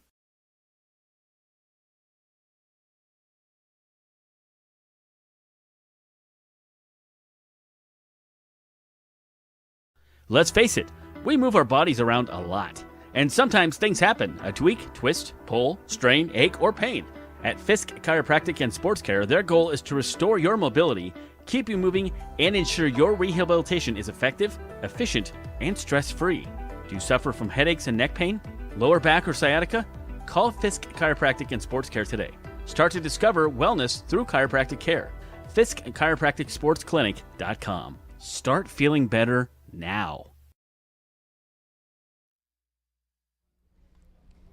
Last chance for the Hastings Sodbusters, down by 2 against the Bison. It is 10-8, 10 runs, 13 hits, 4 errors for the Bison. 8 runs, 6 hits, 2 errors for Hastings. Hastings in a battle for that second playoff spot, but they can't think about that now, and they really, quite frankly, haven't. Danny Weiser just trying to coach game to game. It's the broadcasters, we're the media. We can look ahead. We can look at playoffs. Yes, we can. This is our job, to look ahead. And Cale Jensen now comes to the plate. Had a really good swing back in the first. Nothing since. Hits this one high in the air to right field, carrying pretty well and going back and making a running grab. That's Mason Daniels. Extra bases potentially for Cale Jensen. Instead, it's a large first out here in the 9th. On the run, never an easy catch. Credit to Daniels there for making it, and that's a huge first out as against Beaver, who's back out for his second inning. And like we said, this guy is not lighting up the radar gun at all. Just get the line moving. Don't need to be swinging for the fences here. Down by 2 runs. If it's a one-run game, maybe a little bit of a different story. Yep. None of the 3 pitchers have hit 80 miles an hour, right? I don't even think they've hit 75. Wow, it's just yes. It's been tough. It's amazing you've got only 6 hits. And, 4 errors for the Bison. Not like they've played perfect defense either. So I feel like there was a couple of innings where the Sodbusters just did not have really good approaches, but still got a chance. 1-0 the count on Dino Morales. Dino, 2-run home run that seemed to turn this game around. Then the Sodbusters added insurance in the 6th. They were up 7-4, but nothing since. And the Bison broke their hearts with that 6-run 8th inning and trying to make that stick. As the Sodbusters now 2-0 to Morales. I say nothing, but the Sodbusters did get a run in the 8th inning when it felt like they could have, should have gotten more. Down by 2 now, 10-8, and Morales watches this one go by for ball 3. 3-0 the count. Again, you're just needing base runners here. Sardelli and Bond, the scheduled hitters here in the 9th. If Morales can reach. 3-0 pitch. Over for a strike. Good take there for Morales. Don't want to try to do too much. We saw him be turned loose earlier on a 3-0 pitch and popped it up. I'd like to have some of those opportunities back. 3-1 pitch for Beaver, and this one is struck hard off the glove of the third baseman, and Morales will be safe at first. A line off the glove of Kleinsasser, who apparently was going to bring it in, did not. Is that the break that opens the door for the Sodbusters down by 2 here in the 9th? Yeah, right in his glove there. I think maybe just took the eye off his ball off the ball too early. Sodbusters will take it. That brings up the first baseman. They say the velocity off the bat of Morales, they will give him a single, and there's 1 on and 1 out, so Tyler Sardelli will bat now. And again, be patient, 1 ball and no strikes. Joel Beaver had 20 pitches thrown last inning. Hasn't thrown a great number of strikes. Feel like you can be patient here. 1-0 delivery. Outside for ball 2. 2-0 the count to the left-handed hitter, Sardelli. And Beaver misses most of the time arm side, so he brings it right over that right-handed batter's box. 2-0 delivery. This time he comes inside, and it's 3-0. Again, you're just wanting a base runner right here. Especially if you get Sardelli on, you got a pinch hitter Bryce Ronkin waiting on deck. That's a nice opportunity to bring that guy in a big situation. Hopefully there will be 2 on. Pitch way outside. Good move for Danny Weiser. Whether it works or not, at least you're giving the dudes an opportunity to swing the bat. And Bryce Ronkin, one of the top hitters, even though his average may not show it, at 243, a triple, 2 doubles, 9 runs batted in, 6 runs scored, but highly touted, and we will see a visit to the mound here. There's no action at all in the Bison pen. It may be someone coming from the field if they do elect to make a change. Again, they're not the the deepest team, so most of these guys are pitchers and hitters and field players, so they see a lot of guys who will see action on the mound. I would imagine this is probably the Beavers game, just because, I mean, got a game tomorrow and still have the lead for now. And now with the game-winning run coming to the plates, I mean, you said it, Steve, we can think about it as broadcasters. Yes, a big shot would be nice here, but for Ronkin, who hasn't swung it all tonight, just love to see him take a few more pitches, maybe at best line a single into the outfield and keep the line moving. Day comes to the end for Fred Bond, who's had a tough day, 0 for 4 at the plate, and a couple of throwing errors, trying to get guys down on bases. Has also caught a couple guys stealing, though, for Fred Bond. Pitch over for a strike, 0-1 on Bryce Ronkin. Big moment on this one. Sodbusters with the tying runs on there, and 1 out. Outside for ball 1, 1-1. Jackson Crane waits on deck, and Crane was a strikeout victim of Beaver last time up. Ryan Jarvis looks like he has grabbed a bat. Pitch taken back to the screen. 1 ball and 2 strikes. A Jarvis potential pinch hitter in the on-deck circle. And this is a great opportunity and good coaching for Danny Weiser. You try to get their dudes up there in a key spot, and if you get a chance to get them up there in the 9th, why not? Whether it works or not, it's the right move. 1-2 pitch on the way. Outside, 2-2. Bryce Ronkin at the plate. Runners at first and second, 1 out.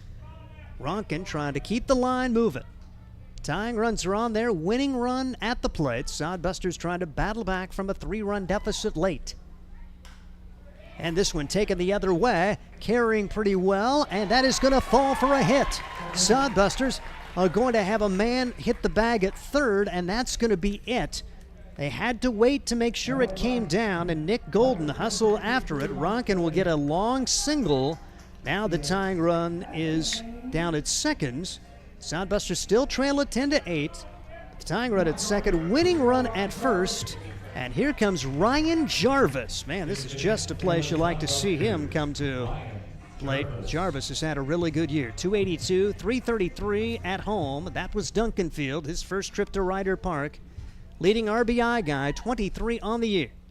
Off-speed pitch taken outside for a ball. 1 ball and no strikes. Again, Ryan, just don't try to do too much. I was about to say before the Ronkin's hit, too, they were playing him so far shaded to pull right side, and a perfect placement there. And again, if you can just wait on it a little bit, that left center field gap wide open. Jarvis, a mighty swing, but couldn't make contact there. 1-1. He was thinking about ending the game right here. Just find a way to get those 2 home. Bonus if you get it victorious here in the 9th. You'd love to do that, but find a way to get at least the tying runs across. 1-1 delivery. Strike 2. Jarvis will have to battle as that one caught the outside corner at the knees. Ryan Jarvis. Big opportunity for the Saginaw Valley State Cardinal. Beaver comes set. The pitch. Foul back. Good job for Ryan to fight one off, and we'll see what he can get done now. Morales at third. Sardelli represents the tying run at second. Bryce Ronkin getting a single here. He would be the winning run over at first. Ryan Jarvis, still only 1 man out. The pitch. And Jarvis, another foul ball back over the concession stand here at Ryder Park in Grand Island. Gets a little more interesting now. It seems like Beaver's finding the plates a little more often now and is really forcing the Sodbusters to swing here and just needs something, anything put in play pretty much. 10-8 Bison, bottom of the 9th. Last chance for Hastings. The pitch. Called strike 3. Jarvis could not pull the trigger. He is out. A large second out there, and it'll be up to Alexiel Delgado to try to keep the game going. In a pinch hit spot, you've got to swing the bat there. No way you can go down looking, and it's way too close to take. Well, can Delgado pick up his team? Alexiel Delgado has walked twice, he has scored twice, and he's another good RBI guy. Can you find a way here in the bottom of the 9th? The pitch. Popped up. Center field. Everson camps underneath it, and Bison baseball has broken Hastings' heart today. A 6-run 8th inning, and they make it stand. They turn a 3-run deficit into a 3-run lead, and they settle for a 10-8 victory, and one that is really hard to take if you're the Hastings Sodbusters. We will talk about it right after this. This is Sodbuster Baseball. Hi, I'm a baseball umpire. My job can get pretty stressful. I have to keep my eyes open at all times, and if I don't make the right call, people boo me. So to relax, I visit a Nebraska lottery retailer like this one and buy some scratch tickets. It always calms me down. Hey, you cut in line. I did not. All right, you're out of here. Hey, he didn't cut. All right, you're out of here. I feel better already. The Nebraska Lottery. Top prize odds vary by game. Dog Roll Patrol provides reliable and professional pet waste management services in the Hastings area. Hire Dog Roll Patrol today and spend more time enjoying your furry friends and less time cleaning up after them. Depending on your location and number of pets, Dog Roll Patrol will work with you to come up with a schedule that best fits your situation. Dog Roll Patrol takes great pride in their work. Family owned and operated out of Hastings. Get a free quote and details on the services at dogrollpatrol.com. There's nothing like relaxing on a summer day. Nothing like taking in a Hastings Sodbuster baseball game. And there's nothing like an ice-cold Pepsi to make the day perfect. Pepsi Cola of Hastings wants to make your nothing like be the best day it can be, whatever the occasion. Enjoy your favorite refreshing Pepsi product throughout the Sodbuster season and make your nothing like memories. Pepsi Cola of Hastings, a proud sponsor of Hastings Sodbuster Baseball. Really tough one to take for the Hastings Sodbusters as they fall today by a score of 10-8. It's Steve Stein, Ryan Valenta back at Ryder Park, where the Sodbusters have 8 runs, 8 hits. They commit 2 errors. Bison Baseball celebrating a victory with 10 runs, 13 hits, 4 errors. Take us through some of the numbers, but first maybe some the impression from Ryan Valenta before we do numbers. I mean, that's really, really tough game because the Sodbusters had a lot of opportunities, like you said, and were tremendously out-hit tonight, 13-7. And I really think it all really comes down to the soft velocity of the arms and just the approach, playing in a different ballpark. And for the guys, I mean, maybe have a different approach at the plates, stepping away from their usual line drive approach. Way too many balls put in the air tonight, and probably a few too many strikeouts for the team that was only seeing about 60s on their miles per hour so far. Yeah, 5 strikeouts. Doesn't sound like a lot, but I mean, for a team that really is just almost lobbing it in there like batting practice, way too many opportunities missed, and too many opportunities to try and get runners home in scoring position. Yeah, you had the big 3 runs in the first inning, but just kind of lagging along the rest of the way, and didn't really get much that was put in the air. I mean, yeah, but you got that 2 home run from Dino. Heck of a job for Mr. Morales there, but otherwise not much doing, and plenty of opportunities that we can point at, but it wasn't really one thing that killed the Sodbusters tonight, just a really overall poor performance in the late half of the innings. As the Sodbusters, as far as multi-hit games, Drew Vega goes 2 for 4 with a run scored. Dino Morales 2 for 4, the home run, 2 runs batted in, and a run scored. At a 2-hit game for Jackson Crane, he scored a run. 1 hit for Cale Jensen. Had a hit for Bryce Ronkin in the pinch hit role. 8 runs, 8 hits for Hastings. The only extra base hit, that 2-run shot from Dino Morales.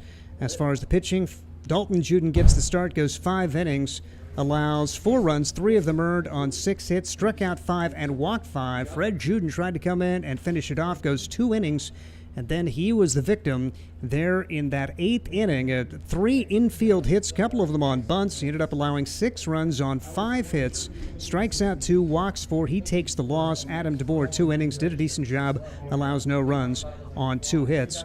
For Bison Baseball, they had a 3-hit game from Everson, 2 hits from Daniels, 2 hits from Francis, 2 hits from Hall, and they out-hit the Sodbusters and win this ball game by a score of 13-8. A tough one to take for the Hastings Sodbusters. We appreciate Danny Weiser's always coming coming up. Talk a little bit about the initial impression after this one.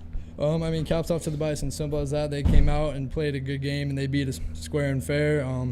Or fair and square, sorry. But no, we just didn't execute on the mound. Walks were an issue today, absolutely. And offense, I mean, we still put up 8 runs, so I'm happy with that. But I definitely think we underperformed for my standards of the guys. And we just had too much fly ball in our approach and kind of just we're getting a little under. You know, we didn't see the velo there, and we didn't take what we needed to do to make the adjustment with that.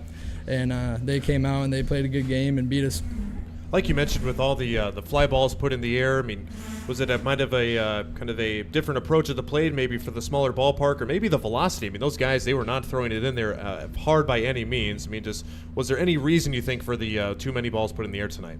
Yeah, I mean, it was definitely the change in velo and the change of approach with the new park. But at the end of the day, those are excuses. After your first time through, we got to make that adjustment and take that away, and it's going to be the same tomorrow. And I mean, I expect better from our hitters to be able to make the adjustment to that and to not let that continue to take them out of their game.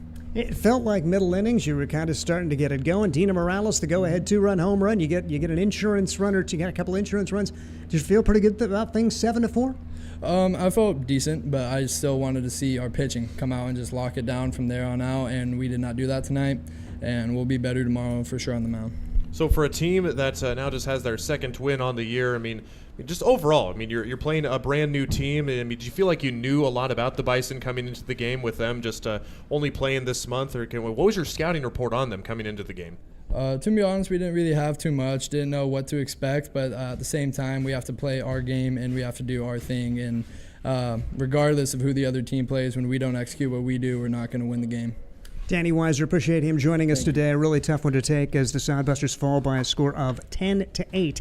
So we'll be back at Ryder Park tomorrow, 6:35. Any closing thoughts, Ryan? I mean, it's a cool ballpark. I mean, we loved making our pilgrimage to Grand Island this year, and plenty of opportunity for the guys to bounce back tomorrow. And we were saying that, I mean, since Fremont Series, there was must-win games, but these are must-win games from here on out, especially against the Bison here. I mean, nothing you can do but swallow this tough pill and just to come back out ready to play tomorrow. All right, so we appreciate Mason Henrik for his studio engineer work today. And again, the Hastings Sodbusters back to it against the Bison tomorrow, 6:35 here at Ryder Park. Final score once again, it was the Bison 10 and Hastings 8. I'm Steve Stein. Good night, everyone. Got the spirit of the game. The Hastings Sodbusters. Get the ultimate fan experience at a Hastings Sodbuster game this summer. Enjoy high-level collegiate summer wood bat baseball at the beautiful and historic Duncan Field in Hastings. Baseball and a whole lot more. Affordable family fun. That's what the Sodbusters and the Independence League are all about. Sodbuster Baseball. It's your team. Got